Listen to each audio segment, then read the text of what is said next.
Hi hello welcome to my channel. ಮಂಗಳವಾದ್ಯಗಳ ಶಬ್ದವು ನಿಂತು ಹೋಗಿದೆ. ಸ್ನೇಹಿತರು, ಸಂಬಂಧಿಕರು, ಹಿರಿಯರು ಎಲ್ಲರೂ ಹೊರಟು ಹೋದರು. ಇಡೀ ಮನೆ ನಿಶಬ್ದವಾಗಿದೆ. ನಮ್ಮ ಅತ್ತೆ ನನ್ನ ಬಳಿ ಬಂದು, ಇನ್ನೂ ಇಲ್ಲೇ ಇದ್ದೀಯಾ? ನಡಿ, ರೂಮಿನಲ್ಲಿ ಒಬ್ಬಳೇ ಹುಡುಗಿ ಇದ್ದಾಳೆ. ಶಾಸ್ತ್ರಿಗಳು ಕಾರ್ಯಕ್ಕೆ ಮುಹೂರ್ತ ಇಟ್ಟಿದ್ದಾರೆ. ಮುಹೂರ್ತದ ಗಳಿಗೆ ದಾಟಿದರೆ ಚೆನ್ನಾಗಿರಲ್ಲ. ನಡಿ ಅರವಿಂದ್ ಎಂದು ಅವಸರ ಮಾಡಿ ರೂಮಿನೊಳಕ್ಕೆ ಕಳುಹಿಸಿ ಅವರು ಅಲ್ಲಿಂದ ಹಾಗೇ ಹೊರಟು ಹೋದರು. ನನ್ನ ಜೀವನ ಯಾವ ಕಡೆಗೆ ಸಾಗುತ್ತಿದೆಯೋ ನನಗೇ ಗೊತ್ತಿಲ್ಲ. ಸಮಯ ನನ್ನ ಸ್ಥಿತಿಗತಿಗಳನ್ನು ತನ್ನ ಕೈಯಲ್ಲಿ ಇಟ್ಟುಕೊಂಡು ಗೊಂಬೆಯಾಟ ಆಡಿಸುತ್ತಿದೆ. ಈ ಮೊದಲ ರಾತ್ರಿ, ಈ ಅನುಭವ ನನಗೆ ಹೊಸದೇನೂ ಅಲ್ಲ, ಆದರೆ ಆಕೆಗೆ ಹೊಸದು.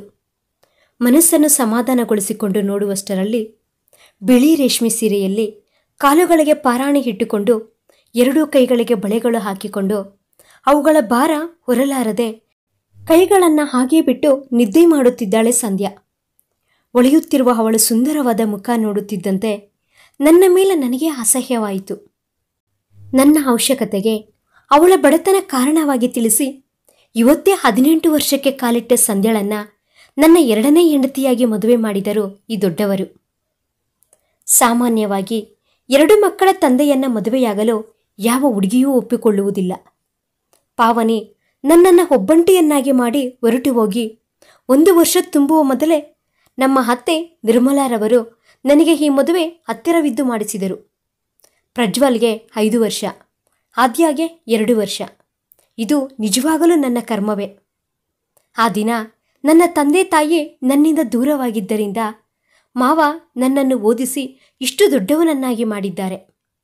ಮನಸ್ಫೂರ್ತಿಯಾಗಿ ಅವರ ಮಗಳು ಪಾವನಿ ನನ್ನ ಹೆಂಡತಿಯಾದಳು. ಇಬ್ಬರ ಮಕ್ಕಳ ಆಟ ಪಾಠಗಳನ್ನು ನೋಡುತ್ತಿದ್ದಂಗೆ ಪಾವನಿ ಹೊರಟು ಹೋದಳು. ಮಕ್ಕಳ ಭವಿಷ್ಯತ್ತಿಗೋಸ್ಕರ ತಾಯಿಯ ಅವಶ್ಯಕತೆ ಇದೆ ಎಂದು ನಮ್ಮ ಅತ್ತೆ ಮಾವ ತೆಗೆದುಕೊಂಡ ನಿರ್ಧಾರಕ್ಕೆ ತಲೆ ಬಗ್ಗಿಸಲೇಬೇಕಾಯಿತು ಅಂತ ಅಂದುಕೊಳ್ಳುತ್ತಿರುವಾಗ ಆದ್ಯ ಅಳು ಪ್ರಾರಂಭಿಸಿದ್ದಳು. ಆ ಅಳು ಕೇಳಿಸಿಕೊಂಡ ಸಂಧ್ಯಾ ತಕ್ಷಣವೇ ಎದ್ದು ಕುಳಿತು ಬಾಗಿಲು ಓಪನ್ ಮಾಡಿಕೊಂಡು ಹೊರಗಡೆಗೆ ಹೊರಟು ಹೋದಳು. ನೀನು ಹೋಗು ಸಂಧ್ಯಾ, ನಾನು ಮಗುವಿಗೆ ಹಾಲು ಕುಡಿಸುತ್ತೇನೆ ಬಿಡು ಎಂದರು ನಿರ್ಮಲಾರವರು. ಬೇಡ ಬಿಡಿ, ನಾನು ಕುಡಿಸುತ್ತೇನೆ ಎಂದು ಆದ್ಯಳನ್ನ ತನ್ನ ಕೈಗೆ ತೆಗೆದುಕೊಂಡು ಹಾಲಿನ ಡಬ್ಬದೊಂದಿಗೆ ತನ್ನ ರೂಮಿನೊಳಕ್ಕೆ ಬಂದು ಮಂಚದ ಮೇಲೆ ತಲೆದಿಂಬಿಗೆ ಹೊರಗೆ ಕುಳಿತುಕೊಂಡು ಆದ್ಯಳನ್ನ ಮಡಿಲಲ್ಲಿ ಕುಳಿಸಿಕೊಂಡು ಹಾಲಿನ ಡಬ್ಬವನ್ನು ಅವಳ ಬಾಯಿಗೆ ಇಟ್ಟಳು. ಸ್ವಲ್ಪ ಹೊತ್ತಿಗೆ ಹಾಲು ಕುಡಿಯುತ್ತಾ ನಿದ್ದೆ ಮಾಡಿದಳು. ನೋಡಿದರೆ ಆದ್ಯಾನೇ ಅಲ್ಲ, ಸಂಧ್ಯಾನೂ ಹಾಗೇ ನಿದ್ದೆ ಮಾಡಿದ್ದಳು.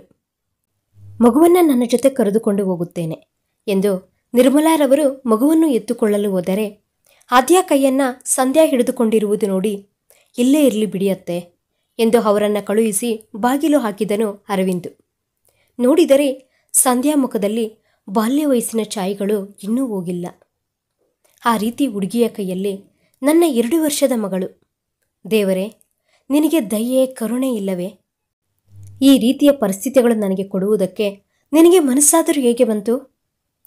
ನನಗೆ ತಂದೆ ತಾಯಿಯನ್ನ, ಕೈ ಹಿಡಿದಿರುವ ಹೆಂಡತಿಯನ್ನ ದೂರ ಮಾಡಿ ಈ ಪರಿಸ್ಥಿತಿಗೆ ತಂದಿದ್ದೀಯಾ ಸರಿ. ಪಾಪ, ಏನೂ ಹರಿಯದ ಸಂಧ್ಯಾಗೆ ಯಾಕೆ ಇಷ್ಟು ಅನ್ಯಾಯ ಮಾಡಿದೆ? ನೀನು ನನ್ನ ಕಣ್ಣಿಗೆ ಕಾಣಿಸಿದರೆ ಅಂತ ಅಂದುಕೊಳ್ಳುತ್ತಿರುವಾಗ ಪ್ರಜ್ವಲ್ ಬಾಗಿಲ ಹತ್ತಿರ ನಿಂತುಕೊಂಡು ಅಪ್ಪ ಎಂದು ಕರೆದನು. ಅರವಿಂದ್ ತಕ್ಷಣ ಬಾಗಿಲು ಓಪನ್ ಮಾಡಿ ಪ್ರಜ್ವಲ್ನನ್ನು ಎತ್ತಿಕೊಂಡನು. ಅಪ್ಪ ಎಂದು ಗಟ್ಟಿಯಾಗಿ ಹಪ್ಪಿಕೊಂಡನು ಪ್ರಜ್ವಲ್. ಅಲ್ಲೇ ಇದ್ದ ಲಡ್ಡು ತೆಗೆದುಕೊಂಡು ಪ್ರಜ್ವಲ್ ಬಾಯಲ್ಲಿ ಇಟ್ಟನು ಅರವಿಂದ್. 1-2 ಸ್ವೀಟುಗಳನ್ನು ತಿಂದು ಅರವಿಂದ್ ಮಡಲಲ್ಲಿ ನಿದ್ದೆ ಮಾಡಿದನು ಪ್ರಜ್ವಲ್. ಅರವಿಂದ್ ರೂಮೆಲ್ಲ ಒಂದು ಬಾರಿ ನೋಡಿದನು. ಅದು ಯಾವ ರೀತಿ ಇತ್ತೆಂದರೆ ತಾನೇ 3 ಮಕ್ಕಳ ಜವಾಬ್ದಾರಿಗಳನ್ನು ತೆಗೆದುಕೊಳ್ಳಬೇಕು ಅನ್ನುವ ಥರ ಅನಿಸಿತು. ನಿಧಾನವಾಗಿ ಹೋಗಿ ಸಂಧ್ಯಾಳನ್ನ ನೋಡಿದನು ಅರವಿಂದ್. ಸಾರಿ ಸಂಧ್ಯಾ, ನನ್ನ ಜವಾಬ್ದಾರಿಗಳು ನಿನಗೆ ಈ ವಯಸ್ಸಿಗೆ ಭಾರ ಆಗುವುದಕ್ಕೆ ಬಿಡುವುದಿಲ್ಲ. ನಿನ್ನ ಒಪ್ಪಿಗೆಯನ್ನು ತೆಗೆದುಕೊಳ್ಳದೆ ನಿನ್ನ ಕೊರಳಿಗೆ 3 ಗಂಟು ಹಾಕಿದ ಪಾಪಿ ನಾನು. ಛೆ, ನನ್ನ ಮೇಲೆ ನನಗೆ ಅಸಹ್ಯವಾಗುತ್ತಿದೆ. ಮದುವೆಗೆ ಮುಂಚೆ 1 ಬಾರಿಯಾದರೂ ನಿನ್ನ ಜೊತೆ ಮಾತನಾಡಿದ್ದರೆ ಚೆನ್ನಾಗಿರ್ತಿತ್ತು. ನನ್ನನ್ನು ಕ್ಷಮಿಸು ಸಂಧ್ಯಾ ಎಂದು ಮೌನವಾಗಿ ಕೇಳಿಕೊಂಡನು ಅರವಿಂದ್. ಸಂಧ್ಯಾ ಮಡಿಲಲ್ಲಿ ಇದ್ದ ಆದ್ಯಾಳನ್ನು ಎತ್ತಿಕೊಳ್ಳಲು ಹೋದನು ಅರವಿಂದ್. ಆಗ ಅವಳ ಮುಖಕ್ಕೆ ಇವನ ಕೈ ತಾಗಿದ ತಕ್ಷಣ ಬೆಚ್ಚಿ ಬಿದ್ದು ಎದ್ದು ನೋಡಿದಳು ಸಂಧ್ಯಾ. ಹೆದರುಕೊಂಡಿರುವ ಸಂಧ್ಯಾ ಕಣ್ಣುಗಳನ್ನು ನೋಡಿ, ನಾನು ಏನೂ ಮಾಡುವುದಿಲ್ಲ ಬಿಡು ಎಂದು ತನ್ನ ಕಣ್ಣುಗಳಲ್ಲೇ ಭರವಸೆಯನ್ನು ಕೊಟ್ಟನು. ಆದ್ಯಳನ್ನು ಎತ್ತುಕೊಂಡು ಪಕ್ಕದಲ್ಲಿರುವ ಉಯ್ಯಾಲೆಯಲ್ಲಿ ಮಲಗಿಸಿದನು. ಸೋಫಾದ ಮೇಲೆ ಮಲಗಿಕೊಂಡಿರುವ ಪ್ರಜ್ವಲ್ನನ್ನು ಬೆಡ್ಡಿನ ಮೇಲೆ ಮಲಗಿಸಿ ಸಂಧ್ಯಾ ತಲೆಯನ್ನು ಸವರುತ್ತಾ ಅವಳ ಪಕ್ಕದಲ್ಲಿ ಕುಳಿತುಕೊಂಡನು. ಸಂಧ್ಯಾ ದೇಹದಲ್ಲಿ ನಡುಕ ಶುರುವಾಯಿತು. ಹುಚ್ಚುಡುಗಿ, ನನ್ನ ಕಣ್ಣುಗಳು ಕಾಮದಿಂದ ಮುಚ್ಚಿ ಹೋಗಿಲ್ಲ. 10 ಮಕ್ಕಳಿಗೆ ಪಾಠ ಹೇಳುವ ನನಗೆ ನಿನ್ನ ಜೊತೆ ಯಾವ ಥರ ನಡೆದುಕೊಳ್ಳಬೇಕು ಅಂತ ಗೊತ್ತಿಲ್ವ ನನಗೆ ಅಂತ ಮನಸ್ಸಿನಲ್ಲಿ ಅಂದುಕೊಂಡು ಅವಳ ಮೈಮೇಲೆ ಇರುವ ಒಡವೆಗಳನ್ನೆಲ್ಲ ತೆಗೆದು ಪಕ್ಕದಲ್ಲಿ ಇಟ್ಟು, ಕಬೋರ್ಡ್ ಓಪನ್ ಮಾಡಿ ನೈಟ್ ಡ್ರೆಸ್ ತೆಗೆದು ಸಂಧ್ಯಾ ಕೈಯಲ್ಲಿ ಇಟ್ಟು, ನೀನು ಡ್ರೆಸ್ ಚೇಂಜ್ ಮಾಡಿಕೊ, ನಾನು ಹೊರಗಡೆಗೆ ಹೋಗ್ತೀನಿ ಎಂದನು ಅರವಿಂದ್. ಸರಿ ಎಂದು ತಲೆ ಅಲ್ಲಾಡಿಸಿದಳು ಸಂಧ್ಯಾ. ಸ್ವಲ್ಪ ಸಮಯದ ನಂತರ ಅರವಿಂದ್ ಒಳಗಡೆಗೆ ಬಂದು ನೋಡಿದರೆ ಸಂಧ್ಯಾ ತನ್ನ ಬ್ಯಾಗಿನಲ್ಲಿ ಏನೋ ಹುಡುಕುತ್ತಿರುವುದು ಕಾಣಿಸಿತು. ಅರವಿಂದ್ ನಿಧಾನವಾಗಿ ಹೋಗಿ ಅವಳ ಪಕ್ಕದಲ್ಲಿ ಕುಳಿತು, ಏನು ಬೇಕು ಎಂದು ಕೇಳಿದನು. ಏನೂ ಇಲ್ಲ ಎಂದು ತಲೆಯನ್ನ ಅಡ್ಡಲಾಗಿ ಅಲ್ಲಾಡಿಸಿ ಭಯದಿಂದ ತಲೆ ಕೆಳಗಿಳಿಸಿಕೊಂಡಳು ಸಂಧ್ಯಾ. ಏನಾದರೂ ತಿಂದ ಎಂದು ಕೇಳಿದನು ಅರವಿಂದ್. ಇಲ್ಲ ಎನ್ನುವ ಥರ ತಲೆಯಲ್ಲಾಡಿಸಿದಳು ಸಂಧ್ಯಾ. ಅರವಿಂದ್ ಕಿಚನ್ನೊಳಕ್ಕೆ ಹೋಗಿ ಮೊಸರನ್ನ ತೆಗೆದುಕೊಂಡು ಬಂದು ಅವಳ ಬಾಯಿಯ ಹತ್ತಿರ ಇಟ್ಟನು. ಅವಳಿಗೆ ಅದೆಷ್ಟು ಹಸಿವಾಗಿತ್ತೋ ಏನೋ. ಮುಜುಗರವಿಲ್ಲದೆ ಅವನು ಒಂದೊಂದು ತುತ್ತು ತಿನ್ನಿಸುತ್ತಿದ್ದರೆ ನಿಲ್ಲಿಸದೆ ಪೂರ್ತಿ ಮಾಡಿದಳು. ಸರಿ ಸಂಧ್ಯಾ, ಮಲಕ್ಕೋ ಎಂದು ಬೆಡ್ ತೋರಿಸಿ ಹೋಗಿ ಸೋಫಾದ ಮೇಲೆ ಮಲಗಿಕೊಂಡು ಕಣ್ಣು ಮುಚ್ಚಿಕೊಂಡನು ಅರವಿಂದ್. ಅರವಿಂದ್ ಬೆಳಗ್ಗೆ ಎದ್ದು ನೋಡುವಷ್ಟರಲ್ಲಿ ತನ್ನ ರೂಮಿನಲ್ಲಿ ಸಂಧ್ಯಾ ಮಕ್ಕಳು ಯಾರೂ ಇಲ್ಲ.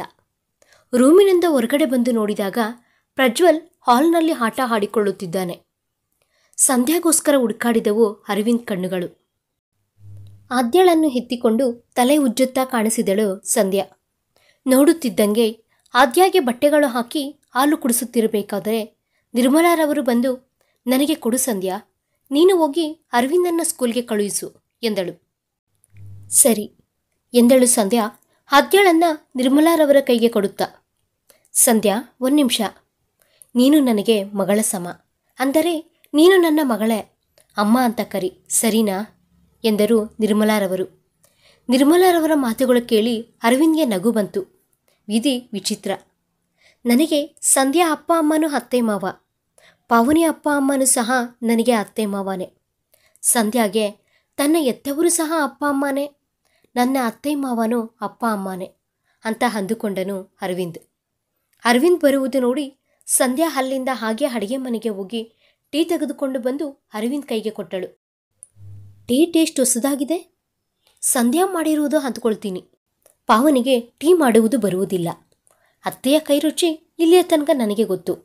ಇನ್ಮೇಲೆ ಸಂಧ್ಯಾ ಕೈ ಅಡುಗೆಗಳು ರುಚಿ ನೋಡುತ್ತಿದ್ದೇನೆ ಅಂತ ಅಂದುಕೊಂಡು ಟೀ ಕುಡಿದು ಹೋಗಿ ಫ್ರೆಶ್ ಆದನು ಅರವಿಂದ್. ನಂತರ ಬೈಕ್ ಹತ್ತಿ ಶಾಲೆಗೆ ಹೊರಟನು. ಯಥಾಪ್ರಕಾರ ಈವ್ನಿಂಗ್ ಮನೆಗೆ ಬರುವಷ್ಟರಲ್ಲಿ ಸಂಧ್ಯಾಳ ತಾಯಿ ಸಂಧ್ಯಾಳ ಮೇಲೆ ಜೋರಾಗಿ ಕಿರ್ಚಾಡುತ್ತಿದ್ದಾಳೆ.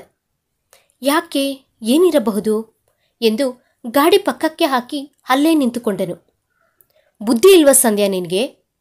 ಹೆಣ್ಣು ಮಗುವಿಗೆ ಮದುವೆ ಆದಮೇಲೆ ಓದೆಲ್ಲ ಏನಕ್ಕೆ? ಯಾವ ಹೆಣ್ಣಿಗಾದರೂ ಮದುವೆಯೇ ಕೊನೆಯ ಅಂತ, ಅದು ನಡೆದ ಮೇಲೆ ಬೇರೆ ಎಲ್ಲವೂ ಅನಾವಶ್ಯಕ ಎಂದರು. ಅಮ್ಮ, ಅದು ಹಾಗಲ್ಲಮ್ಮ, ಈ ಎಕ್ಸಾಮ್ ಒಂದು ಬರೆದು ಬಿಡ್ತೀನಿ, ನಂತರ ನನ್ನ ಓದನ್ನು ನಿಲ್ಲಿಸ್ಬಿಡ್ತೀನಿ ಎಂದಳು ಸಂಧ್ಯಾ. ಓಹೋ, ಸಂಧ್ಯಾ ಅಳುತ್ತಾ ಮಾತನಾಡುತ್ತಿದ್ದರೇನೆ ಅವಳ ಧ್ವನಿ ಇಷ್ಟು ಮಧುರವಾಗಿದೆ. ಇನ್ನು ಸಂತೋಷವಾಗಿದ್ದರೆ ಇನ್ನು ಯಾವ ರೀತಿ ಇರಬಹುದೋ ಅಂತ ಮನಸ್ಸಿನಲ್ಲಿಯೇ ಅಂದುಕೊಂಡನು ಅರವಿಂದ್. ಬೇಡ ಅಂತ ಹೇಳಿದೆ ಅಲ್ವಾ ಎಂದು ಇನ್ನೂ ಸ್ವಲ್ಪ ಜೋರಾಗಿ ಕಿರ್ಚಿದಳು ಸಂಧ್ಯಾ ತಾಯಿ ಲಲಿತಾ. ಅಯ್ಯೋ, ಕೋಪ ಮಾಡ್ಕೋಬೇಡಿ, ಹೋಗ್ಲಿ ಬಿಡಿ, ಚಿಕ್ಕ ಮಗು ಏನೋ ಆಸೆ ಪಡ್ತಿದೆ, ಬರೆಯಲು ಬಿಡಿ ಎಂದರು ನಿರ್ಮಲಾರವರು. ನಮ್ಮ ಆಸ್ತಿಗಳು ಹೋದ ಮೇಲೆ ಇವಳಿಗೆ ಮದುವೆ ಮಾಡುವುದೇ ನಮಗೆ ತುಂಬ ಕಷ್ಟವಾಯಿತು.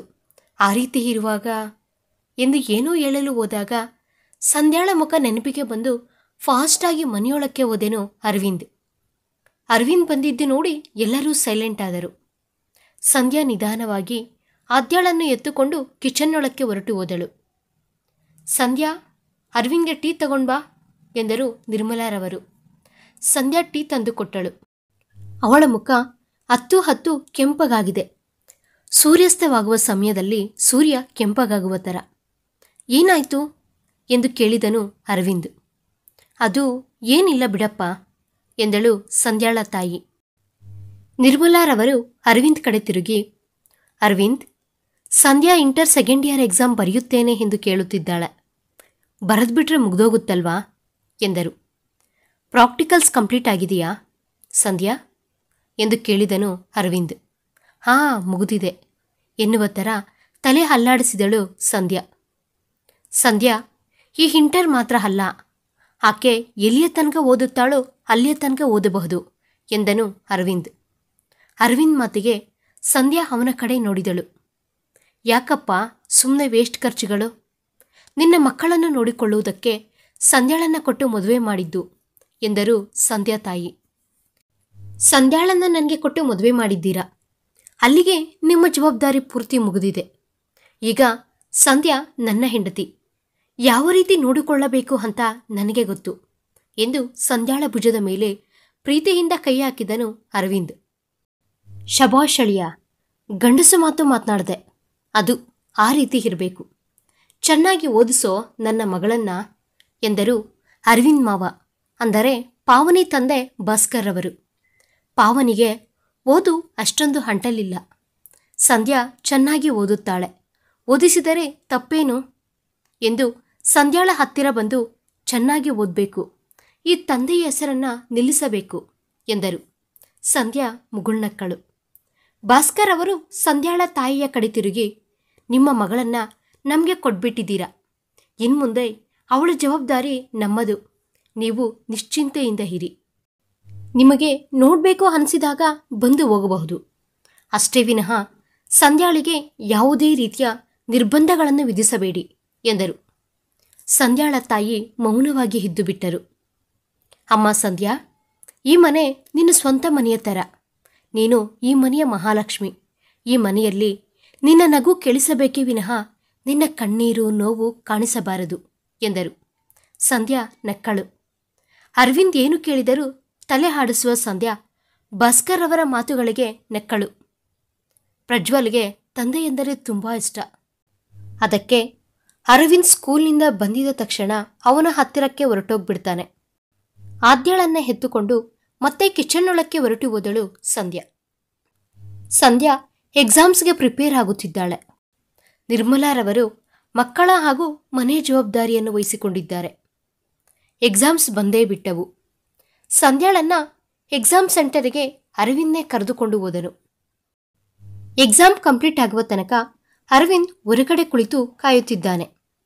ಲಾಸ್ಟ್ ಬೆಲ್ ಒಡೆಯುವುದಕ್ಕಿಂತ ಮುಂಚೆಯೇ ಸಂಧ್ಯಾ ಎಕ್ಸಾಮ್ ಬರೆದು ಬಂದು ಬಿಟ್ಟಳು. ಏನು ಸಂಧ್ಯಾ, ಆಗ್ಲೇ ಬಂದ್ಬಿಟ್ಟೆ, ಚೆನ್ನಾಗಿ ಬರೆದಾ ಎಂದು ಕೇಳಿದನು ಅರವಿಂದ್. ಬರದೆ ಅನ್ನುವ ಥರ ತಲೆಯಾಡಿಸಿ ಫಾಸ್ಟಾಗಿ ಬೈಕ್ ಹತ್ತಿರಕ್ಕೆ ಹೋಗಿ ನಿಂತುಕೊಂಡಳು. ಯಾಕೆ ಅವಳು ಆ ರೀತಿ ಪ್ರವರ್ತಿಸುತ್ತಿದ್ದಾಳೆ ಅಂತ ಅರ್ಥವಾಗಲಿಲ್ಲ. ಕೇಳಿದರೂ ಸಂಧ್ಯಾ ಏನೂ ಹೇಳುವುದಿಲ್ಲ ಅಂತ ಅರ್ಥವಾಗಿ ಸೈಲೆಂಟ್ ಆಗಿ ಅವಳನ್ನು ಮನೆಗೆ ಕರೆದುಕೊಂಡು ಬಂದನು ಅರವಿಂದ್. ಎರಡನೆಯ ದಿನ ಸಹ ಕರೆದುಕೊಂಡು ಹೋದನು. ಸಂಧ್ಯಾ ಬೆಲ್ ಹೊಡೆಯುವುದಕ್ಕಿಂತ ಮುಂಚೆ ಹೊರಗೆ ಬರಬಾರದೆಂದು ಇನ್ವಿಜಿಲೇಟರ್ ಬಳಿ ಮಾತನಾಡಿದನು ಅರವಿಂದ್. ಅದಕ್ಕೆ ಅವರು ಒಪ್ಪಿಕೊಂಡರು. ತಲೆ ಕೆಳಗಿಳಿಸಿಕೊಂಡು ಬರುತ್ತಿದ್ದಾಳೆ ಸಂಧ್ಯಾ. ಅವಳ ಫ್ರೆಂಡ್ಸ್ ಫಾಸ್ಟಾಗಿ ಅವಳ ಬಳಿ ಬಂದು ಅವಳನ್ನು ಸುತ್ತುವರಿದು, ಏನು ಸಂಧ್ಯಾ, ಕಾಲೇಜಿಗೆ ಬರ್ತಿಲ್ಲ ಎಂದು ಕೇಳಿದಳು ಒಬ್ಬ ಹುಡುಗಿ. ಸಂಧ್ಯಾಳನ್ನು ಗಮನಿಸಿದ ಇನ್ನೊಬ್ಬ ಹುಡುಗಿ, ನಿನಗೆ ಮದುವೆ ಆಗಿದೆಯಾ? ನಿಮ್ಮ ಪೇರೆಂಟ್ಸ್ ಆತುರಪಟ್ಟು ನಿನಗೆ ಮದುವೆ ಮಾಡಿಬಿಟ್ರಾ? ಇನ್ನೊಂದು 3 ವರ್ಷ ವೆಯ್ಟ್ ಮಾಡಿದಿದ್ರೆ ನೀನೇ ಚೆನ್ನಾಗಿ ಓದಿ ಜಾಬ್ ಮಾಡಿ ಅವರನ್ನು ಚೆನ್ನಾಗಿ ನೋಡ್ಕೊಳ್ತಿದ್ದೆ ಅಲ್ವಾ? ಸ್ವಲ್ಪನೂ ಬುದ್ಧಿ ಇಲ್ಲ ಎಂದನು ಇನ್ನೊಬ್ಬ ಹುಡುಗ. ಸಂಧ್ಯಾ ತಲೆ ಬಗ್ಗಿಸಿಕೊಂಡು ನಿಂತಿದ್ದಾಳೆ. ಅಯ್ಯೋ, ಅದಕ್ಕೆ ಸಂಧ್ಯಾ ಎಕ್ಸಾಮ್ ಹಾಲ್ನಿಂದ ಬೇಗ ಬರ್ತಿದ್ದಿದ್ದು. ಛೆ, ನನಗೆ ಅರ್ಥನೇ ಆಗಲಿಲ್ಲ. ಇನ್ಮುಂದೆ ಸಂಧ್ಯಾಳಿಗೆ ಯಾವುದೇ ರೀತಿಯ ನೋವಾಗದಂತೆ ನೋಡಿಕೊಳ್ಳಬೇಕು. ಮದುವೆ ಮಾಡಿಕೊಂಡು ನನ್ನ ಜೀವನ ಹಾಳಾಯಿತು ಎಂಬ ಭಾವನೆ ಸಂಧ್ಯಾ ಮನಸ್ಸಲ್ಲಿ ಬರಲು ಬಿಡಬಾರದು ಎಂದು ನಿರ್ಣಯಿಸಿಕೊಂಡು ಮುಂದಕ್ಕೆ ಹೋಗಿ, ಸಂಧ್ಯಾ, ಎಕ್ಸಾಮ್ ಹೇಗೆ ಬರದೆ ಎಂದು ಕೇಳಿದನು. ಅರವಿಂದನ್ನ ನೋಡಿದ ತಕ್ಷಣ ಎಲ್ಲರೂ ಪಕ್ಕಕ್ಕೆ ಜರುಗಿದರು. ಹಲೋ, ನಾನು ಸಂಧ್ಯಾಳ ಗಂಡ ಎಂದು ಹೇಳಿ ಸಂಧ್ಯಾಳ ಕೈ ಹಿಡಿದುಕೊಂಡು ಮನೆಗೆ ಕರೆದುಕೊಂಡು ಹೋಗುತ್ತಿದ್ದರೆ ಸಂಧ್ಯಾ ಫ್ರೆಂಡ್ಸ್ ನೋಡುತ್ತಾ ನಿಂತು ಬಿಟ್ಟರು. ಮನೆಗೆ ಬಂದಿದ್ದ ತಕ್ಷಣ ಸಂಧ್ಯಾ 1 ನಿಮಿಷ ಸಹ ಯೋಚನೆ ಮಾಡದೆ ಓಡುತ್ತಾ ಮನೆಯೊಳಕ್ಕೆ ಹೋಗಿ ಬಾಗಿಲು ಹಾಕಿಕೊಂಡಳು. ಅವಳ ದುಃಖ ಅರವಿಂದ್ಗೆ ಅರ್ಥವಾದರೂ ಏನೂ ಮಾಡಲಾಗದ ಪರಿಸ್ಥಿತಿ. ಯಾಕೋ ಅರವಿಂದ್, ಏನಾಯ್ತು? ಸಂಧ್ಯಾ ಯಾಕೆ ಆ ರೀತಿ ಇದ್ದಾಳೆ ಎಂದು ಕೇಳಿದರು ನಿರ್ಮಲಾರವರು. ಆಗ ಅರವಿಂದ್ ನಡೆದದ್ದೆಲ್ಲವನ್ನು ವಿವರಿಸಿದಾಗ, ಚಿಕ್ಕ ಹುಡುಗಿ ಅಲ್ವಾ, ಫ್ರೆಂಡ್ಸ್ ಮುಂದೆ ಇನ್ಸಲ್ಟ್ ಆಗಿ ಅನಿಸಿರುತ್ತದೆ. ನಾನು ಸಮಾಧಾನ ಮಾಡ್ತೀನಿ, ನೀನು ಸ್ವಲ್ಪ ಸಮಾಧಾನ ಮಾಡು ಎಂದು ಹೇಳಿ ಸಂಧ್ಯಾ ಬಳಿ ಹೋದರು ನಿರ್ಮಲಾರವರು. ಸಾಯಂಕಾಲದ ತನಕ ಅರವಿಂದ್ ಎಷ್ಟು ಪ್ರಯತ್ನಿಸಿದರೂ ಸಂಧ್ಯಾಳನ್ನು ನೋಡಲು ಆಗಲಿಲ್ಲ. ಹೇಗಾದರೂ ಮಾಡಿ ನೋಡಬೇಕೆಂದು ಆಟವಾಡುತ್ತಿರುವ ಪ್ರಜ್ವಲ್ನನ್ನು ನೋಡಿ ದೂರದಿಂದ ನಿಧಾನವಾಗಿ ಸಣ್ಣ ಕಲ್ಲನ್ನು ಬಿಸಿರಿದನು ಅವನ ಮೇಲಕ್ಕೆ. ಅದು ತಗಲಿದ ತಕ್ಷಣ ಪ್ರಜ್ವಲ್ ಅಮ್ಮ ಎಂದು ಕಿರುಚಿದನು. ತಕ್ಷಣವೇ ಡೋರ್ ಓಪನ್ ಮಾಡಿ ಸಂಧ್ಯಾ ಹೊರಬಂದು ಪ್ರಜ್ವಲ್ನನ್ನು ಎತ್ತುಕೊಂಡು, ಏನಾಯ್ತು ಕಂದ, ಏನಾಯ್ತು, ಯಾಕೆ ಅಳ್ತಿದೀಯಾ, ನೋಡು ಅಮ್ಮನನ್ನು ನೋಡು ಎಂದು ಫಾವನಿ ಫೋಟೋ ತೋರಿಸುತ್ತಾ, ಅಮ್ಮ ಬರ್ತಾಳೆ ಬಿಡು ಕಂದ, ನೀನು ಅಳ್ಬೇಡ ಎಂದು ಸಮಾಧಾನ ಮಾಡಲು ಪ್ರಯತ್ನಿಸುತ್ತಿದ್ದಾಳೆ. ಅದನ್ನು ನೋಡಿ ಅರವಿಂದ್ ಮನಸ್ಸು ಚುರುಕ್ಕೆಂದಿತು. ಏನಳಿಯಾ, ನಿನ್ನ ದೈವಿಯ ದರ್ಶನ ಇನ್ನೂ ಆಗಲಿಲ್ವಾ ಎಂದು ಕೇಳಿದರು ಭಾಸ್ಕರ್ರವರು. ಅದು ಮಾವಾ ಎಂದು ಅರವಿಂದ್ ರಾಗ ಹೇಳಿಯುತ್ತಿದ್ದರೆ, ಗಂಡಸು ಅಂತ ಪ್ರೂವ್ ಮಾಡದೆ ಕಣೋ, ಹೋಗಿ ಮಾತನಾಡು, ಅದು ಬಿಟ್ಟು ಮಗನ ಮೇಲೆ ಕಲ್ಲು ಎಸೆಯುತ್ತೀಯಾ ಎಂದರು. ಅಯ್ಯಯ್ಯೋ, ಬೇಕು ಅಂತ ಮಾಡಲಿಲ್ಲ ಮಾವ, ನನಗೆಲ್ಲ ಗೊತ್ತು ಬಿಡು. ಕಾಲೇಜ್ ಹತ್ತಿರ ಸಂಧ್ಯಮ್ಮನ ಸ್ನೇಹಿತರ ವಿಷಯ ಕೂಡ ಗೊತ್ತಾಯಿತು.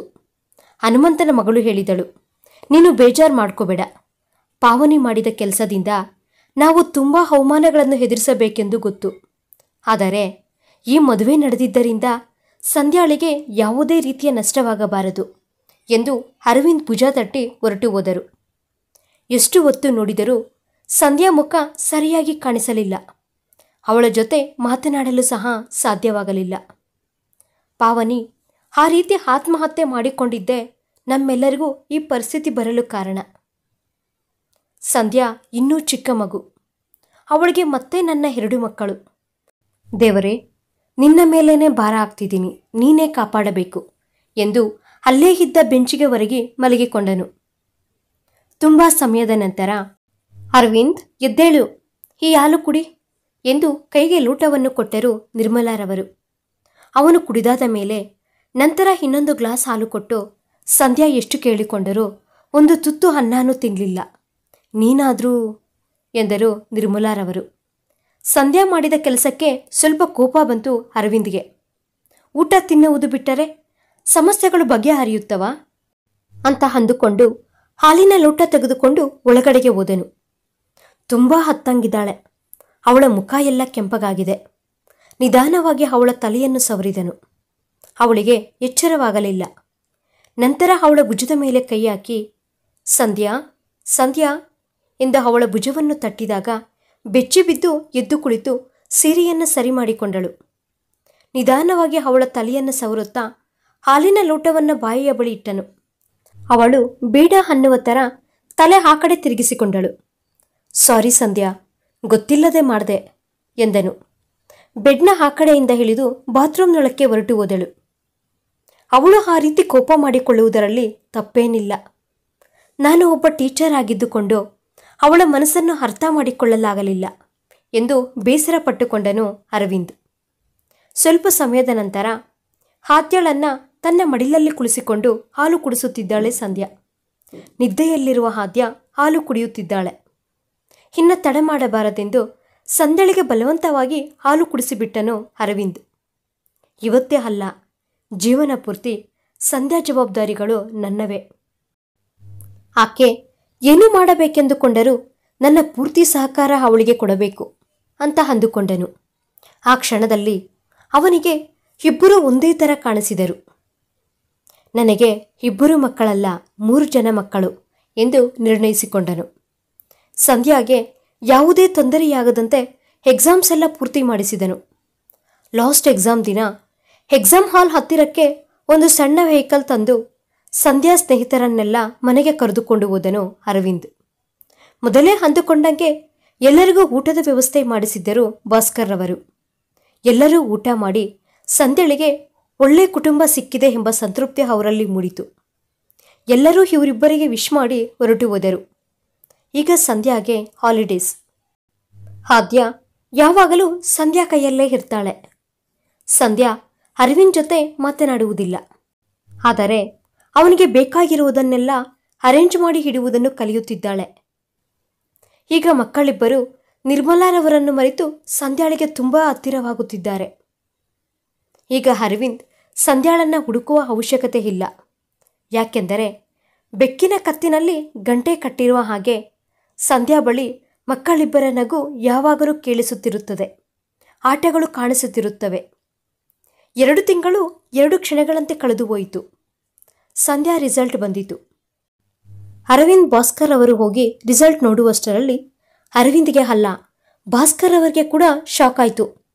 ಹೇಗೋ ಸುಧಾರಿಸಿಕೊಂಡು ಮನೆಗೆ ಬಂದರು. ಅವರ ಬರುವಿಕೆಗಾಗಿ ಸಂಧ್ಯಾ ತಂದೆ ತಾಯಿ ಹಾಗೂ ನಿರ್ಮಲಾರವರು ಕಾತುರದಿಂದ ಎದುರು ನೋಡುತ್ತಿದ್ದಾರೆ.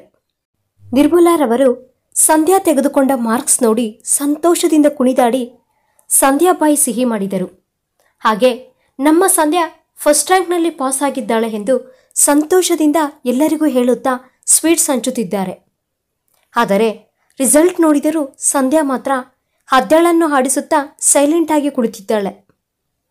ಅರವಿಂದ್ ನಿಧಾನವಾಗಿ ಅವಳ ಬಳಿ ಹೋಗಿ ಕುಳಿತುಕೊಂಡನು. ನೀನು ಇಷ್ಟು ಚೆನ್ನಾಗಿ ಓದ್ತೀಯಾ ಅಂತ ನನಗೆ ಗೊತ್ತಿಲ್ಲ ಸಂಧ್ಯಾ, ಕಂಗ್ರ್ಯಾಟ್ಸ್. ನೀನು ಇಷ್ಟಕ್ಕೆ ನಿನ್ನ ಓದನ್ನು ನಿಲ್ಲಿಸುವುದು ನನಗೆ ಇಷ್ಟವಿಲ್ಲ. ನಿನಗೆ ಇಷ್ಟ ಬಂದಂಗೆ ಏನು ಓದಬೇಕು ಅಂದುಕೊಂಡರೂ ಓದಬಹುದು. ನನ್ನ ಪೂರ್ತಿ ಸಹಕಾರ ನಿನಗೆ ಇರುತ್ತದೆ, ಸರಿನಾ ಎಂದು ಆದ್ಯಳನ್ನು ತನ್ನ ಕೈಗೆ ತೆಗೆದುಕೊಂಡು ಸಂಧ್ಯಾ ಭುಜದ ಮೇಲೆ ಕೈ ಹಾಕಿ ಭರವಸೆ ಕೊಟ್ಟನು.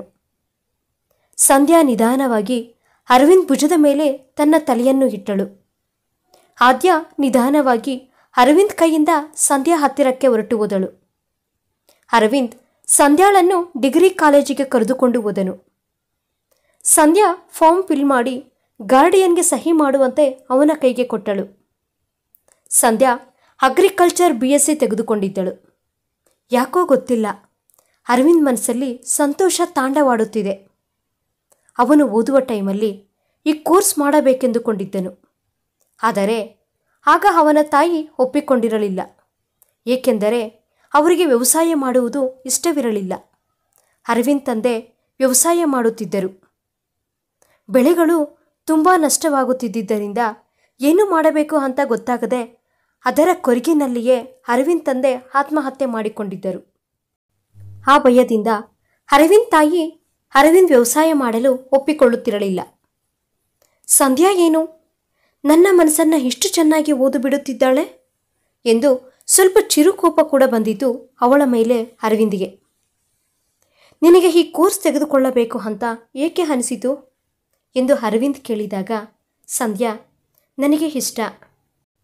ನಮ್ಮ ತಂದೆಗೆ ಪ್ರತಿ ಬಾರಿ ಬೆಳೆಗಳಲ್ಲೇ ನಷ್ಟವಾಗ್ತಿತ್ತು. ಯಾಕೆ ಅಂತ ಗೊತ್ತಿಲ್ಲದೆ ಸೈಂಟಿಸ್ಟ್ಗಳ ಬಳಿ ಹೋಗಿ ಕೇಳಿದರು. ಅವರು ಹೇಳಿದ್ದು ಇವರಿಗೆ ಅರ್ಥವಾಗ್ತಿರಲಿಲ್ಲ. ಅದಕ್ಕೆ ನಮಗೆ ನಮ್ಮ ಪಕ್ಕದವರಿಗೆ ಹೆಲ್ಪ್ ಆಗುತ್ತದೆ ಅಂತ ಇದನ್ನು ತೆಗೆದುಕೊಂಡೆ ಎಂದಳು ಸಂಧ್ಯಾ ಮೆಲ್ಲಗೆ. ಸಂಧ್ಯಾ ಮಾತುಗಳು ಅರವಿಂದ್ ಮನಸ್ಸಿಗೆ ಟಚ್ ಆದವು.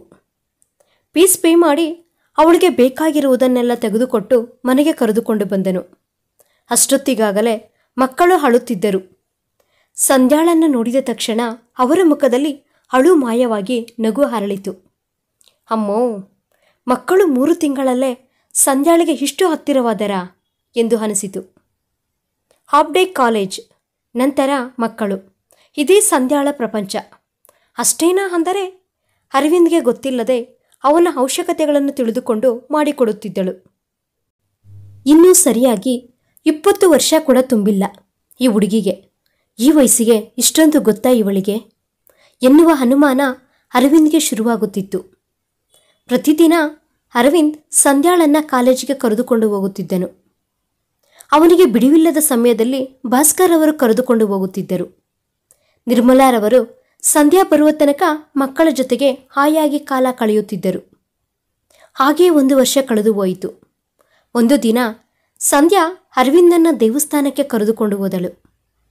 ಸಂಧ್ಯಾ ಸೀರೆ ಉಟ್ಟುಕೊಂಡು ಮಹಾಲಕ್ಷ್ಮಿಯ ಥರ ಕಾಣುತ್ತಿದ್ದಾಳೆ. ಅರವಿಂದ್ ಅವಳನ್ನೇ ನೋಡುತ್ತಾ ಇದ್ದು ಬಿಟ್ಟನು. ಪೂಜೆ ಮುಗಿಸಿಕೊಂಡು ಇಬ್ಬರೂ ಮತ್ತೆ ಮನೆಗೆ ಹಿಂದಿರುಗಿ ಬಂದರು. ಪ್ರಜ್ವಲ್ ಬಂದು ತನ್ನ ಮುದ್ದಾದ ಮಾತುಗಳಿಂದ ಅಮ್ಮ ಹ್ಯಾಪಿ ಬರ್ಡೇ ಎಂದು ಹೇಳಿದನು. ಅರವಿಂದ್ ಕಣ್ಣುಗಳಲ್ಲಿ ಸಣ್ಣದಾಗಿ ಭೂಕಂಪ ಬಂದಿತು. ಸಂಧ್ಯಾ ನನ್ನ ಜೀವನದೊಳಕ್ಕೆ ಬಂದು 1 ವರ್ಷ ಆಯ್ತಾ? ಇವತ್ತು ನಮ್ಮ ಮ್ಯಾರೇಜ್ ಡೇ ಸಹ.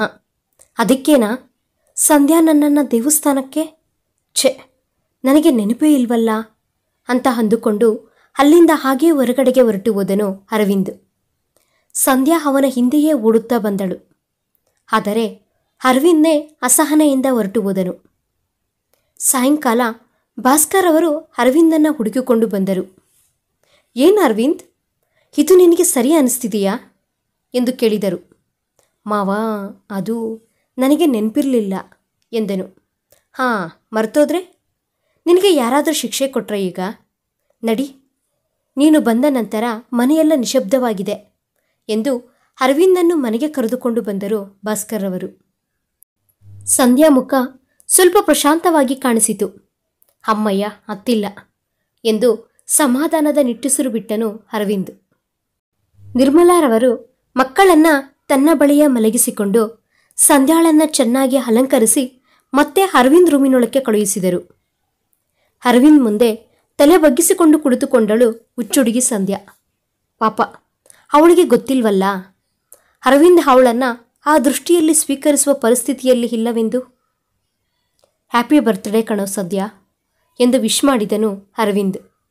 ಸಂಧ್ಯಾ ತಲೆದಿಂಬನ್ನು ಪಕ್ಕಕ್ಕೆ ತಳ್ಳಿ ಅದರ ಕೆಳಗೆ ಬಚ್ಚಿಟ್ಟಿದ್ದ ಬಾಕ್ಸ್ ಎತ್ತಿಕೊಂಡು ಅದರಲ್ಲಿರುವ ವಾಚ್ ತೆಗೆದು ಅರವಿಂದ್ ಕೈಗೆ ಇಟ್ಟಳು. ಚೆನ್ನಾಗಿದೆಯಾ? ನಿಮಗೆ ಇಷ್ಟ ಆಯ್ತಾ ಎಂದು ಕೇಳಿದಳು ನಗುತ್ತಾ. ಅವಳ ನಗು ಅವನಿಗೆ ಇಷ್ಟ. ಅವಳ ಅಮಾಯಕತ್ವ ಅವನಿಗೆ ಇನ್ನೂ ಇಷ್ಟ. ಅವಳು ಆ ರೀತಿ ಕೇಳಿದಾಗ ನಗುತ್ತಾ ತುಂಬ ಇಷ್ಟವಾಯಿತು. ಲೇಟಾಯಿತು, ನೀನು ಮಲಕ್ಕೋ ಎಂದನು. ಹೀಗೆ ಮಲಗ್ತೀರಾ? ಇವತ್ತು ನಿಮ್ಮನ್ನು ಮಲಗಲು ಬಿಡುವುದಿಲ್ಲ ಎಂದು ಕೈ ಹಿಡಿದು ಹೆಜ್ಜೆ ಮೇಲೆ ಹೆಜ್ಜೆ ಹಾಕಿಕೊಂಡು ಮನೆಯ ಹಿಂಬದಿಯಿಂದ ಹೊರಗೆ ಕರೆದುಕೊಂಡು ಹೋದಳು. ಸಂಧ್ಯಾ ಏನು ಮಾಡುತ್ತಿದ್ದಾಳೋ ಅರವಿಂದ್ಗೆ ಅರ್ಥವಾಗಲಿಲ್ಲ. ಅಲ್ಲೇ ಇರುವ ಸೈಕಲ್ ಮೇಲೆ ಕುಳಿತುಕೊಂಡು ಅರವಿಂದ್ನನ್ನ ಹಿಂಬದಿಯಲ್ಲಿ ಕೂರಿಸಿಕೊಂಡು ಕರೆದುಕೊಂಡು ಹೋದಳು.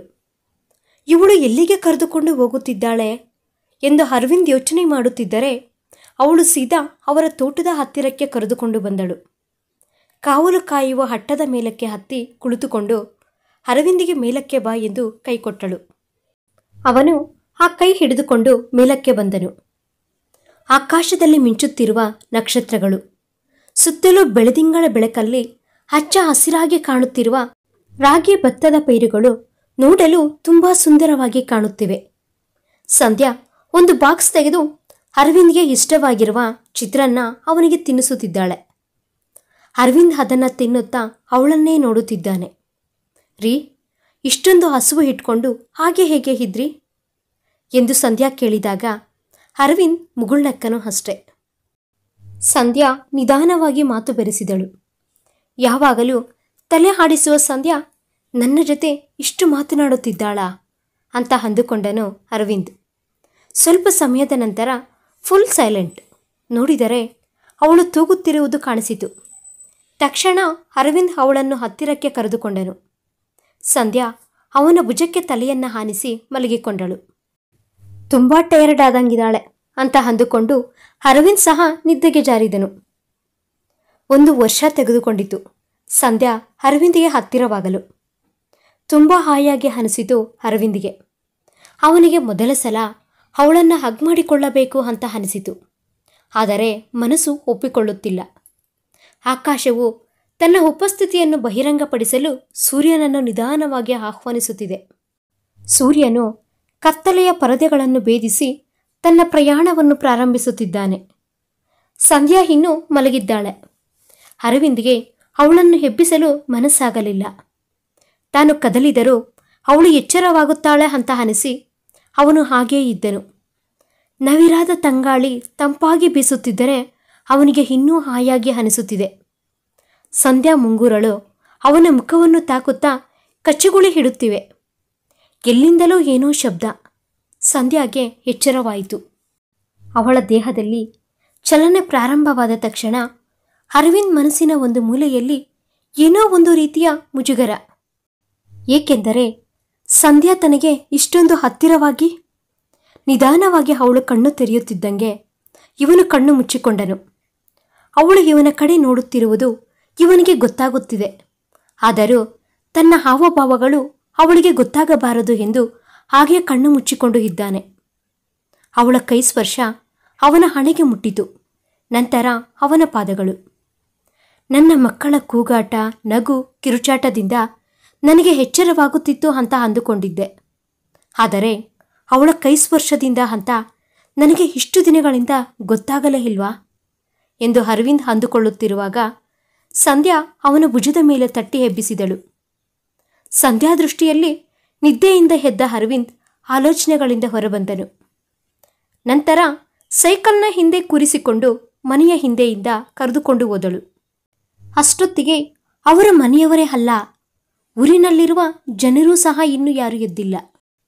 ಸ್ನಾನ ಮಾಡಿ ಮನೆ ಮುಂದೆ ರಂಗೋಲಿ ಬಿಡಿಸಿ ದೇವರಿಗೆ ನಮಸ್ಕಾರ ಮಾಡಿಕೊಂಡು ಕಿಚನ್ನೊಳಕ್ಕೆ ಹೋಗಿ ಟೀ ಮಾಡಿಕೊಂಡು ಬಂದು ಅರವಿಂದ್ಗೆ ಕೊಟ್ಟಳು ಸಂಧ್ಯಾ. ಅವಳು ಹೋಗುತ್ತಿದ್ದರೆ ಅವಳ ಹೆಜ್ಜೆಗಳ ಹಿಂದೆಯೇ ಇವನ ಹೆಜ್ಜೆಗಳು. ಕೆಲಸದಾಕೆ ಬಂದು ಉಳಿದ ಕೆಲಸಗಳನ್ನು ನೋಡಿಕೊಳ್ಳುತ್ತಾಳೆ. ಸಂಧ್ಯಾ ಅಡಿಗೆ ಮಾಡುತ್ತಿರುವಾಗ ಪ್ರಜ್ವಲ್ ಎದ್ದು ಬಂದು ಅಮ್ಮ ಎಂದು ಸಂಧ್ಯಾ ಕಾಲುಗಳ ಸುತ್ತು ಕೈಗಳನ್ನು ಹಾಕಿಕೊಂಡು ನಿಂತುಕೊಂಡಿದ್ದಾನೆ. ಕಳ್ಳನ್ ಮಗ, ನನ್ನ ಪಕ್ಕದಲ್ಲಿಯೇ ಮಲಗಿಕೊಳ್ಳುವ ಓಸಿಸಿಯವನು, ಸ್ಕೂಲ್ನಿಂದ ಬಂದ ತಕ್ಷಣ ನನಗೆ ಎದುರು ಬಂದು ನನ್ನನ್ನು ಅಪ್ಪಿಕೊಳ್ಳುವವನು. ಈಗ ಪಾರ್ಟಿ ಬದಲಾಯಿಸಿ ಸಂಧ್ಯಾಗೆ ತುಂಬ ಹತ್ತಿರವಾಗಿದ್ದಾನೆ ಎಂದು ಮನಸ್ಸಿನಲ್ಲಿಯೇ ತುಂಬ ಖುಷಿಪಟ್ಟನು ಅರವಿಂದ್. ಮಕ್ಕಳು ಸಂಧ್ಯಾಗೆ ಚೆನ್ನಾಗಿ ಹೊಂದಿಕೊಳ್ಳಬೇಕೆನ್ನುವುದೇ ಅವನ ಆಸೆ. ಸಂಧ್ಯಾ ಅವನನ್ನು ಬೆನ್ನಿನ ಮೇಲೆ ಹತ್ತಿಸಿಕೊಂಡು ತನ್ನ ಕೆಲಸ ತಾನು ಮಾಡಿಕೊಳ್ಳುತ್ತಿದ್ದಾಳೆ. ಆದ್ಯ ಸಹ ಎದ್ದು ಅಮ್ಮ ಎಂದು ಕರೆದ ತಕ್ಷಣ ಪ್ರಜ್ವಲ್ ಹಿಡಿದು ಆದ್ಯ ಹತ್ತಿರಕ್ಕೆ ಬಂದು ಬಾ ಅಮ್ಮನ ಬಳಿ ಹೋಗೋಣ ಎಂದು ಕೈ ಹಿಡಿದುಕೊಂಡು ಸಂಧ್ಯಾಳ ಬಳಿ ಕರೆದುಕೊಂಡು ಹೋದನು. ಸಂಧ್ಯಾ ಅವರಿಬ್ಬರಿಗೂ ಸ್ನಾನ ಮಾಡಿಸಿ ರೆಡಿ ಮಾಡಿ ಕುಡಿಯಲು ಹಾಲು ಕೊಟ್ಟಳು. ಪ್ರಜ್ವಲ್ ಅರವಿಂದಿಗೆ ಸಂಧ್ಯಾಗೆ ಬಾಯ್ ಹೇಳಿ ತಾತನ ಜೊತೆ ಸ್ಕೂಲಿಗೆ ಹೊರಟನು. ಆದ್ಯಳನ್ನ ನಿರ್ಮಲಾರವರ ಕೈಗೆ ಕೊಟ್ಟು ತಾನು ರೆಡಿಯಾಗಲು ಬಂದಳು ಸಂಧ್ಯಾ. ಅರವಿಂದ್ ಮನಸ್ಸು ಸಹ ಅವಳನ್ನೇ ಫಾಲೋ ಆಗ್ತಿದೆ. ಅರವಿಂದ್ ಫ್ರೆಶ್ ಆಗಿ ಬರುವಷ್ಟರಲ್ಲಿ ಸಂಧ್ಯಾ ರೆಡಿಯಾಗಿ ತಿಂಡಿ ತಿಂದು ಅವನಿಗೆ ಲಂಚ್ ಬಾಕ್ಸ್ ಕೊಟ್ಟು ಬೈಕ್ ಹತ್ತಿ ಕುಳಿತುಕೊಂಡಳು. ಅರವಿಂದ್ ಬೈಕ್ ಕಾಲೇಜಿನ ಕಡೆ ಹೊರಟಿತು. ಅರವಿಂದ್ ಮಿರರ್ನಲ್ಲಿ ಅವಳನ್ನು ನೋಡಿದಾಗ ಅವಳು ಯಾವುದೋ ಪುಸ್ತಕ ಓದುತ್ತಿದ್ದಳು. ಯಾವುದಾದರೂ ಎಕ್ಸಾಮ್ ಇದೆಯೇನೋ ಅಂತ ಅಂದುಕೊಂಡನು. ಆದರೆ ಅವಳನ್ನು ಕೇಳಲಿಲ್ಲ. ಬೈಕ್ ಕಾಲೇಜ್ ಹತ್ತಿರ ನಿಲ್ಲಿಸಿದ ತಕ್ಷಣ ಅವನ ಕಡೆ ನೋಡಿ ನಕ್ಕು ಹೊರಟು ಹೋದಳು. ಅರವಿಂದ್ ಮುಂದಕ್ಕೆ ಹೋಗುತ್ತಾ ಬೈಕ್ ಮಿರರ್ನೊಳಗಿಂದ ಸಂಧ್ಯಾಳನ್ನು ನೋಡಿದಾಗ ಅವಳು ಆತುರಾತುರವಾಗಿ ಕಾಲೇಜ್ನೊಳಕ್ಕೆ ಹೋಗುತ್ತಿದ್ದಾಳೆ. ಎಷ್ಟು ಒಳ್ಳೆಯ ಗುಣಗಳಿರುವ ಸಂಧ್ಯಾಗೆ ನನಗಿಂತ ಒಳ್ಳೆಯ ಹುಡುಗ ಸಿಗ್ತಿದ್ನೇನೋ. ನಾನು ನನ್ನ ಕುಟುಂಬದ ಜವಾಬ್ದಾರಿಗಳನ್ನು ಮಕ್ಕಳನ್ನು ಕೊಟ್ಟಿರುವುದರಿಂದ ಅವಳಿಗೆ ಅನ್ಯಾಯ ಮಾಡ್ತಿದ್ದೀನೇನೋ. ಮದುವೆಯ ಹೆಸರಿನಲ್ಲಿ ತನ್ನ ಜೀವನದ ಪೇಜಿಗಳನ್ನು ನಾನು ಕಸಿದುಕೊಂಡೆನಾ? ಈ ಆಲೋಚನೆ ಬಂದಿದ ತಕ್ಷಣ ಅರವಿಂದ್ಗೆ ಉಸಿರಾಡಲು ಆಗಲಿಲ್ಲ. ಈ ಆಲೋಚನೆಗಳು ಅವನನ್ನು ಉಸಿರುಗಟ್ಟಿಸಿತು. ಸಮಯ ವೇಗವಾಗಿ ಮುಂದಕ್ಕೆ ಹೋಗುತ್ತಿದ್ದರೆ ಕಾಲದ ಗರ್ಭದಲ್ಲಿ ಕಹಿಯ ಅನುಭವಗಳು ಬೆರೆತು ಹೋಗುತ್ತಿವೆ. ಸಂಧ್ಯಾ ಆಗಮನದಿಂದ ಅರವಿಂದ್ ಮನೆ ಸ್ವರ್ಗವಾಯಿತು. ತೋಟದಲ್ಲಿ ಬೆಳೆದಿರುವ ಬೆಳೆಯ ಫಸಲು ಬಂದಿತು. ನಿರ್ಮಲಾರವರು ಸಂಧ್ಯಾ ಕೈಗೆ ಹಣ ಕೊಟ್ಟು ಎತ್ತಿಡಲು ಹೇಳಿದರು. ನಾಳೆ ಬ್ಯಾಂಕಿಗೆ ಹೋಗೋಣ ಅಮ್ಮ ಎಂದಳು ಸಂಧ್ಯಾ. ಸರಿಯಮ್ಮ ಎಂದರು ನಿರ್ಮಲಾರವರು. ಸಂಧ್ಯಮ್ಮ, ಈ ಹಣದಿಂದ ನೀನು ನಿಮ್ಮಮ್ಮ ನಿಮಗೆ ಬೇಕಾದ ಒಡವೆಗಳನ್ನು ತೆಗೆದುಕೊಳ್ಳಿ ಎಂದು ಇನ್ನು ಸ್ವಲ್ಪ ಹಣವನ್ನು ಕೊಟ್ಟರು ಭಾಸ್ಕರ್ ರವರು. ಅಪ್ಪ, ಆದ್ಯ ಹೆಸರಿನಲ್ಲಿ ಹಾಗೂ ಪ್ರಜ್ವಲ್ ಹೆಸರಿನಲ್ಲಿ ಸ್ವಲ್ಪ ಫಿಕ್ಸೆಡ್ ಡೆಪಾಸಿಟ್ ಮಾಡೋಣ. ಮುಂದೆ ಅವರು ದೊಡ್ಡವರಾದ ಮೇಲೆ ಸಹಾಯವಾಗುತ್ತದೆ ಎಂದಳು ಸಂಧ್ಯಾ. ಈ ಬಾರಿ ಫಸಲು ಬಂದಾಗ ನೋಡೋಣ ಎಂದರು ಭಾಸ್ಕರ್ ರವರು. ಈಗ ನಮಗೆ ಒಡವೆಗಳೆಲ್ಲ ಏನೂ ಬೇಡ ಅಪ್ಪ. ನೀವೆಲ್ಲ ಇರಬೇಕಾದ್ರೆ ಮತ್ತೆ ಪ್ರತ್ಯೇಕವಾಗಿ ಆಭರಣಗಳು ಬೇಕಾಗಿಲ್ಲ ಎಂದಳು ಸಂಧ್ಯಾ ಆದ್ಯಳನ್ನು ಮುದ್ದಾಡುತ್ತಾ. ಆ ಮಾತು ಕೇಳಿ ಮನೆಯವರೆಲ್ಲ ತುಂಬ ಸಂತೋಷಪಟ್ಟರು. ಅವಳ ಮಾತಿನಂತೆಯೇ ಆ ಹಣವನ್ನು ಮಕ್ಕಳಿಬ್ಬರ ಹೆಸರಿನಲ್ಲಿ ಫಿಕ್ಸೆಡ್ ಡೆಪಾಸಿಟ್ ಮಾಡಿಸಿದರು. ಸ್ವಲ್ಪ ದಿನಗಳ ನಂತರ ಅರವಿಂದ್ ಸಾಯಂಕಾಲ ಮನೆಗೆ ಬರುವಷ್ಟರಲ್ಲಿ ಸಂಧ್ಯಾಳ ತಾಯಿಯ ಕೂಗುಗಳು ಕೇಳಿಸುತ್ತಿದ್ದವು. ಏಕೆ ಯಾವಾಗಲೂ ಹೀಗೇನಾ ಇವರು ಕಿರ್ಚಾಡುತ್ತಿರುತ್ತಾರೆ? ಸಂಧ್ಯಾಳನ್ನು ನೋಡಿ ಕಲಿಯಬಹುದಲ್ವಾ ಅಂತ ಅಂದುಕೊಂಡನು ಅರವಿಂದ್. ನಿರ್ಮಲಾರವರು ಹಾಗೂ ಭಾಸ್ಕರ್ ಅವರು ಬೇಸರದಲ್ಲಿರುವಂತೆ ಕಾಣಿಸುತ್ತಿದ್ದಾರೆ. ಅರವಿಂದ್ ಬರುವುದನ್ನು ಗಮನಿಸಿದ ಆಕೆ ಅವನ ಬಳಿ ಬಂದು, ನಿಮ್ಮ ನಡವಳಿಕೆ ಏನೂ ಸರಿಯಾಗಿಲ್ಲ ಹಳೆಯಂದ್ರೆ. ನನ್ನ ಮಗಳನ್ನು ಓದಿಸಿದ ಮಾತ್ರಕ್ಕೆ ದೊಡ್ಡ ವ್ಯಕ್ತಿ ಆಗಿಬಿಡುವುದಿಲ್ಲ. ನಿನ್ನ ಅಭ್ಯಾಸಗಳು, ನಿನ್ನ ನಡವಳಿಕೆ ನನಗೆ ಒಂದು ಚೂರು ಇಷ್ಟವಾಗ್ತಿಲ್ಲ ಎಂದರು. ಏನಾಯಿತು ಅತ್ತೆ? ನೀವು ಏನು ಮಾತನಾಡ್ತಿದ್ದೀರಾ ಅಂತ ನನಗೆ ಅರ್ಥವಾಗ್ತಿಲ್ಲ ಎಂದನು ಅರವಿಂದ್. ನಾನು ಇಷ್ಟೊಂದು ಗಂಟಲು ಕಿರ್ಚಿಕೊಂಡು ಮಾತನಾಡುತ್ತಿದ್ದರೂ ನಿಮಗೆ ನನ್ನ ದುಃಖ ಅರ್ಥವಾಗ್ತಿಲ್ವಾ ಎಂದಳು. ತಕ್ಷಣವೇ ಸಂಧ್ಯಾ, ಅಮ್ಮ, ಇದರಲ್ಲಿ ಅವರ ತಪ್ಪೇನಿಲ್ಲ, ಅವರನ್ನು ಏನೂ ಅನ್ನಬೇಡ ಎಂದಳು. ಯಾಕನ್ನಬಾರದು ಎಂದು ಏನೋ ಅನ್ನಲು ಬಾಯಿ ತೆರೆದಾಗ ಸಂಧ್ಯಾ ಕೋಪದಿಂದ, ಅಮ್ಮ, ಅವರನ್ನು ಇನ್ನೊಂದು ಮಾತಂದರೆ ನಾನು ಸುಮ್ಮನಿರುವುದಿಲ್ಲ ಎಂದಳು. ಕೋಪದಲ್ಲಿರುವ ಸಂಧ್ಯಾ ಮುಖ ನೋಡಿದರೆ ಕೋಪಾವೇಶಗಳಿಂದ ಕೂಡಿರುವ ಅಮ್ಮನವರ ಥರ ಕಾಣಿಸುತ್ತಿದ್ದಾಳೆ. ನನ್ನ ಮೇಲೆಯೇ ಕೋಪದಿಂದ ಕಿರ್ಚಾಡುವಷ್ಟು ದೊಡ್ಡವಳಾಗ್ಬಿಟ್ಯಾ ಎಂದು ಸಂಧ್ಯಾಳ ತಾಯಿ ಲಲಿತಮ್ಮ ಸಂಧ್ಯಾಳನ್ನು ಒಡೆಯಲು ಕೈ ಮೇಲೆ ಎತ್ತುವಷ್ಟರಲ್ಲಿ ಅರವಿಂದ್ ಫಾಸ್ಟಾಗಿ ಸಂಧ್ಯಾ ಮುಂದಕ್ಕೆ ಬಂದು, ನನ್ನ ಹೆಂಡತಿಯನ್ನು ಒಡೆಯುವ ಹಕ್ಕು ನಿಮಗೆಲ್ಲ ಅಂದ್ಕೊಳ್ತೀನಿ ಎಂದನು. ಇಬ್ಬರಲ್ಲಿಯೂ ಕೋಪ ಕಡಿಮೆಯಾಗಲಿಲ್ಲ. ಸಂಧ್ಯಾಳ ತಂದೆ ಮುಂದೆ ಬಂದು, ಕ್ಷಮಿಸಪ್ಪ ಎಂದು ಲಲಿತಮ್ಮನನ್ನು ಕರೆದುಕೊಂಡು ಹೋದನು. ಸಂಧ್ಯಾ ಅಳುತ್ತಾ ಒಳಗಡೆಗೆ ಹೊರಟು ಹೋದಳು. ಮಕ್ಕಳು ಸಹ ಅವಳ ಹಿಂದೆಯೇ ಹೊರಟರು. ಈಕೆಯಿಂದ ಮತ್ತೆ ಸಂಧ್ಯಾ ಅಳುತ್ತಿದ್ದಾಳೆ ಅಂತ ಅಂದುಕೊಂಡು, ಏನಾಯಿತು ಅತ್ತೆ ಎಂದು ನಿರ್ಮಲಾರವರನ್ನು ಕೇಳಿದನು.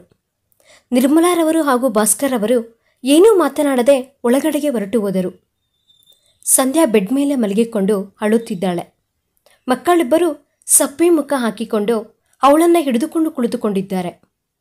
ಏನಾಯಿತು ಸಂಧ್ಯಾ, ಏನು ಗಲಾಟೆ ಎಂದು ಕೇಳಿದನು ಅರವಿಂದ್. ಸಂಧ್ಯಾ ಅವನ ಮುಖವನ್ನು ಸಹ ನೋಡಲಿಲ್ಲ. ಅವಳನ್ನು ಹತ್ತಿರಕ್ಕೆ ಕರೆದುಕೊಂಡು ಕೇಳಬೇಕು ಅಂತ ಇದ್ದರೂ ಅವನು ಆ ಕೆಲಸ ಮಾಡಲಿಲ್ಲ. ಪ್ರಜ್ವಲ್ನನ್ನು ಕರೆದುಕೊಂಡು ಹೊರಗಡೆಗೆ ಹೋಗಿ ಐಸ್ ಕ್ರೀಮ್ ತೆಗೆದುಕೊಟ್ಟು ಕೇಳಿದಾಗ ಅವನು ಹೇಳುತ್ತಿದ್ದಾನೆ, ಆದರೆ ಅರವಿಂದಿಗೆ ಅರ್ಥವಾಗುತ್ತಿಲ್ಲ. ಮನೆಗೆ ಬರುವಷ್ಟರಲ್ಲಿ ನಿರ್ಮಲಾರವರು ಸಂಧ್ಯಾಳನ್ನು ಸಮಾಧಾನ ಮಾಡುತ್ತಿದ್ದರು. ಸ್ವಲ್ಪ ದಿನಗಳ ನಂತರ ಮನೆಯಲ್ಲಿ ಏನೋ ಸಾಮಾನುಗಳು ತರಿಸಿ ಇಟ್ಟಿದ್ದರು. 500 ಬಂದು ಹೋದರು. ಮಾರನೆಯ ದಿನ ಮನೆಯಲ್ಲಿ ಏನೋ ಮಂತ್ರಗಳು ಕೇಳಿಸುತ್ತಿದ್ದಾವೆ. ಸಂಧ್ಯಾ ಬಂದು ಅರವಿಂದಿಗೆ ಬೇಗ ಸ್ನಾನ ಮಾಡಿ ಎಂದು ಹೇಳಿ ಹೋದಳು. ಅರವಿಂದಿಗೆ ಏನು ನಡೆಯುತ್ತಿದೆ ಅಂತ ಅರ್ಥವಾಗಲಿಲ್ಲ. ನಂತರ ಎದ್ದು ಹಾಲ್ನೊಳಕ್ಕೆ ಬಂದು ನೋಡಿದರೆ ಪಾವನಿ ಫೋಟೋ ಇಟ್ಟು ಪೂಜೆ ಮಾಡುತ್ತಿದ್ದರು. ಪಾವನಿ ಅವರನ್ನೆಲ್ಲ ಬಿಟ್ಟು ಹೋಗಿ 3 ವರ್ಷ ಆಗ್ತಿದೆ. ಅದನ್ನು ನೋಡಿ ಅರವಿಂದ್ ಮನಸ್ಸು ಚುರುಕ್ಕೆಂದಿತು. ತನಗರಿವಿಲ್ಲದೆ ಕಣ್ಣಲ್ಲಿ ನೀರು ತುಂಬಿಕೊಂಡಿತು. ಭಾಸ್ಕರ್ ಹಾಗೂ ನಿರ್ಮಲಾರವರ ಮುಖದಲ್ಲೂ ನೋವು ಸ್ಪಷ್ಟವಾಗಿ ಕಾಣಿಸುತ್ತಿದೆ. ಹೆಸರಿಗೆ ಮಾತ್ರ ಅವರು ಅಲ್ಲಿ ಕುಳಿತಿದ್ದಾರೆ. ಸಂಧ್ಯಾ ಹತ್ತಿರವಿದ್ದು ಎಲ್ಲ ನೋಡಿಕೊಳ್ಳುತ್ತಿದ್ದಾಳೆ. ಸಾಯಂಕಾಲ ಕಣ್ಣು ಮುಚ್ಚಿಕೊಂಡು ಸೋಫಾದಲ್ಲಿ ಕುಳಿತುಕೊಂಡಿದ್ದಾನೆ ಅರವಿಂದ್. ಏನೋ ಹೀಗೆ ಇರ್ತೀಯಾ ಎಂದು ಕೇಳಿದರೋ ಭಾಸ್ಕರ್ ಅವರು. ಏನೂ ಮಾತನಾಡದೆ ಎದ್ದು ಹೊರಟು ಹೋದನು ಅರವಿಂದ್. ಏನೋ ಗೊತ್ತಿಲ್ಲದ ಆಲೋಚನೆಗಳಿಂದ ಅವನು ಸತಮತವಾಗುತ್ತಿದ್ದಾನೆ. ಸಂಧ್ಯಾ ಅವನ ಜೀವನದಲ್ಲಿ ಪ್ರತಿ ಸಂದರ್ಭದಲ್ಲೂ ದಿನಚರಿಯ ಭಾಗವಾಗಿ ಬಿಟ್ಟಿದ್ದಾಳೆ. ಅವಳ ನಗು ಬಿಟ್ಟರೆ ಅವನಿಗೆ ಬೇರೇನೂ ಕಾಣಿಸುತ್ತಿಲ್ಲ. ಆದರೆ ಪಾವನಿ ಯಾವತ್ತೂ ಅವನಿಗೆ ಇಷ್ಟೊಂದು ಪ್ರಶಾಂತವಾದ ಜೀವನ ಕೊಟ್ಟಿರಲಿಲ್ಲ. ಏಕೆಂದರೆ ಆಕೆಯ ತಂದೆ ಅರವಿಂದ್ನನ್ನು ಓದಿಸಿ ಉದ್ಧಾರ ಮಾಡಿದನೆಂಬ ಕೀಳು ಮನೋಭಾವನೆ ಅವಳಲ್ಲಿ ಇತ್ತೇನೋ. ಈ ನಡುವೆ ಆದ್ಯ ಸಹ ಚೆನ್ನಾಗಿ ಮಾತನಾಡುತ್ತಿದ್ದಾಳೆ. ಅವಳ ತುಂಟಾಟ ಈಗೀಗ ಜಾಸ್ತಿ ಆಗ್ತಿದೆ. ಅವಳನ್ನು ಜೋಪಾನವಾಗಿ ಸಂಧ್ಯಾನೇ ನೋಡಿಕೊಳ್ಳುತ್ತಾಳೆ. ಈಗ ಅವರ ಮನೆ ತುಂಬ ಬದಲಾಗಿದೆ. ಒಂದು ದಿನ ಸಂಧ್ಯಾ ಓಡುತ್ತಾ ಅರವಿಂದ್ ಬಳಿ ಬಂದು ಒಂದು ಪೇಪರ್ ಕೊಟ್ಟಳು. ನೋಡಿದರೆ ಅವಳು ಡಿಗ್ರಿಯಲ್ಲಿ ಡಿಸ್ಟಿಂಕ್ಷನ್ ಲೆವೆಲ್ನಲ್ಲಿ ಪಾಸ್ ಆಗಿದ್ದಳು. ಅದನ್ನು ನೋಡಿ ಅರವಿಂದ್ಗೆ ತುಂಬ ಸಂತೋಷವಾಯಿತು. ಆದರೆ ಅದನ್ನು ಅವಳ ಮುಂದೆ ವ್ಯಕ್ತಪಡಿಸಲಿಲ್ಲ. ಜಸ್ಟ್ ಶೇಕ್ ಹ್ಯಾಂಡ್ ಕೊಟ್ಟು ಕಂಗ್ರ್ಯಾಚುಲೇಷನ್ಸ್ ಹೇಳಿದನು. ಸಂಧ್ಯಾ ತುಂಬ ಸಂತೋಷಪಟ್ಟಳು. ಮತ್ತೆ ಸಂಧ್ಯಾಳ ತಾಯಿ ಓದು ನಿಲ್ಲಿಸುವಂತೆ ಹೇಳಿದರು. ಆಗ ಅರವಿಂದ್ಗೆ ತುಂಬ ಕೋಪ ಬಂದಿತು. ಈಗ ನಿಮ್ಮ ಸಮಸ್ಯೆ ಏನ್ರಿ? ಯಾವಾಗ ನೋಡಿದ್ರೂ ಸಂಧ್ಯಾಗೆ ಓದು ಬೇಡ, ಸುಮ್ಮನೆ ದುಡ್ಡು ಎಷ್ಟು ಅಂತ ಮಾತಾಡ್ತೀರಿ ಎಂದು ಕೇಳಿದಾಗ, ಅವಳಿಗೆ ಮದುವೆ ಮಾಡಿದ್ದು ನಿನ್ನ ಮಕ್ಕಳನ್ನು ನೋಡಿಕೊಳ್ಳುವುದಕ್ಕೆ ಅಲ್ಲ, ನನ್ನ ಮನೆಗೂ ವಾರಸುದಾರರು ಬೇಕಲ್ವಾ?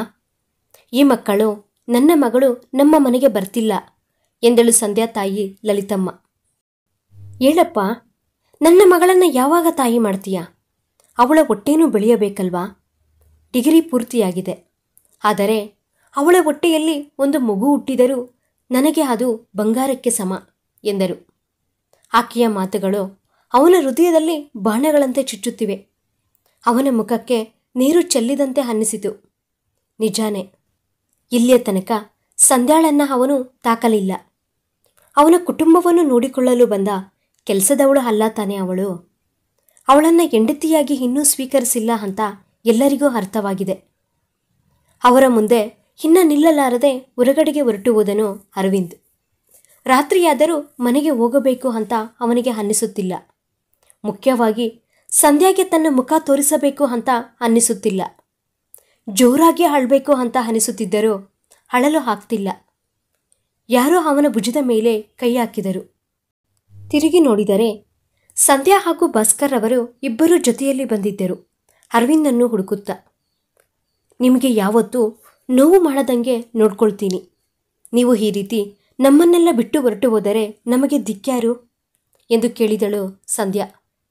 ಈಗ ಈ ರೀತಿ ಮಾತನಾಡುವ ಮಾತುಗಳು ಅಲ್ಲ ಎಂದು, ಬಹಳಿಯ ಮನೆಗೆ ಹೋಗೋಣ ಎಂದು ಭಾಸ್ಕರ್ ಅವರು ಅವನ ಕೈ ಹಿಡಿದುಕೊಂಡು ಮನೆಗೆ ಕರೆದುಕೊಂಡು ಹೋದರು. ಮನೆಯ ಹತ್ತಿರ ಮಕ್ಕಳು ಸಹ ನಿದ್ದೆ ಮಾಡಿಲ್ಲ. ಎಲ್ಲರ ಮುಖಗಳು ನೋಡಿ ಅವನಿಗೆ ನಾಚಿಕೆಯಾಯಿತು. ಅವನು ರೂಮಿನೊಳಕ್ಕೆ ಹೊರಟು ಹೋದನು. ಭಾಸ್ಕರ್ ಅವರು ಅರವಿಂದ್ ಹತ್ತಿರ ಬಂದು, ಪಾವನಿ ನಮ್ಮನ್ನೆಲ್ಲ ಬಿಟ್ಟು ಹೊರಟು ಹೋಗಿದ್ದಾಳೆ. ನಾನು ಅದನ್ನು ಇಲ್ಲ ಅಂತ ಹೇಳ್ತಿಲ್ಲ. ವಯಸ್ಸಾದ ನಾವೇ ಅದನ್ನೆಲ್ಲ ಮರೆತು ಮುಂದೆ ಸಾಗುತ್ತಿದ್ದೇವೆ. ನೀನ್ಯಾಕೆ ಇನ್ನೂ ಈ ರೀತಿ ಅರವಿಂದ್? ಒಂದು ವಿಷಯ ಗಟ್ಟಿಯಾಗಿ ಹೇಳಬಲ್ಲೆ ನಾನು. ಪಾವನಿ ನಮ್ಮನ್ನೆಲ್ಲ ಬೇಡ ಅಂದುಕೊಂಡು ಹೊರಟು ಹೋದಳು. ಆದರೆ ಸಂಧ್ಯಾ ನಮ್ಮ ಜೊತೆಯಲ್ಲೇ ಇದ್ದಾಳೆ. ಒಂದು ವೇಳೆ ಪಾವನಿ ಬದುಕೇ ಇದ್ದಿದ್ದರೆ ನಮ್ಮ ಮನೆ ಈ ರೀತಿ ಇರ್ತಿರ್ಲಿಲ್ಲ ಅಂತ ನನಗೆ ಅನಿಸುತ್ತಿರುತ್ತದೆ. ಆದರೆ ಅಂತಹ ಸಂಧ್ಯಮ್ಮನಿಗೆ ನೀನು ನೋವು ಮಾಡುವುದು ಒಳ್ಳೆಯದಲ್ಲ. ನೀನು ಸಂಧ್ಯಾನ ಏಕೆ ದೂರ ಇಡ್ತಿದೀಯಾ ಎಂದು ನೇರವಾಗಿ ಕೇಳಿದರು ಭಾಸ್ಕರ್ ಅವರು. ಭಾಸ್ಕರ್ ಅವರ ದೃಷ್ಟಿಯಲ್ಲಿ ಸಂಧ್ಯಾಗೆ ಎಷ್ಟು ಗೌರವವಿತ್ತು ಎನ್ನುವುದು ನಮಗೆ ಇದರಿಂದ ಗೊತ್ತಾಗುತ್ತದೆ. ಅರವಿಂದ್ ಏನೂ ಮಾತನಾಡದೆ ಸುಮ್ಮನೆ ಕುಳಿತಿರುವುದು ನೋಡಿ, ಅರವಿಂದ್, ನಮ್ಮ ಮನೆಗೆ ಬಂದಿರುವ ಆ ದೇವರಿನ ಪ್ರತಿರೂಪ ಸಂಧ್ಯಾ. ನೀನು ಅರ್ಥ ಮಾಡಿಕೊಂಡರೆ ಚೆನ್ನಾಗಿರುತ್ತದೆ ಎಂದು ಹೇಳಿ ಹೊರಟು ಹೋದರು ಭಾಸ್ಕರ್ ಅವರು. ಸಂಧ್ಯಾ ಅರವಿಂದ್ಗೆ ಊಟ ಬಡಿಸಿ ಅವನ ಕಡೆ ನೋಡುತ್ತಿದ್ದಾಳೆ.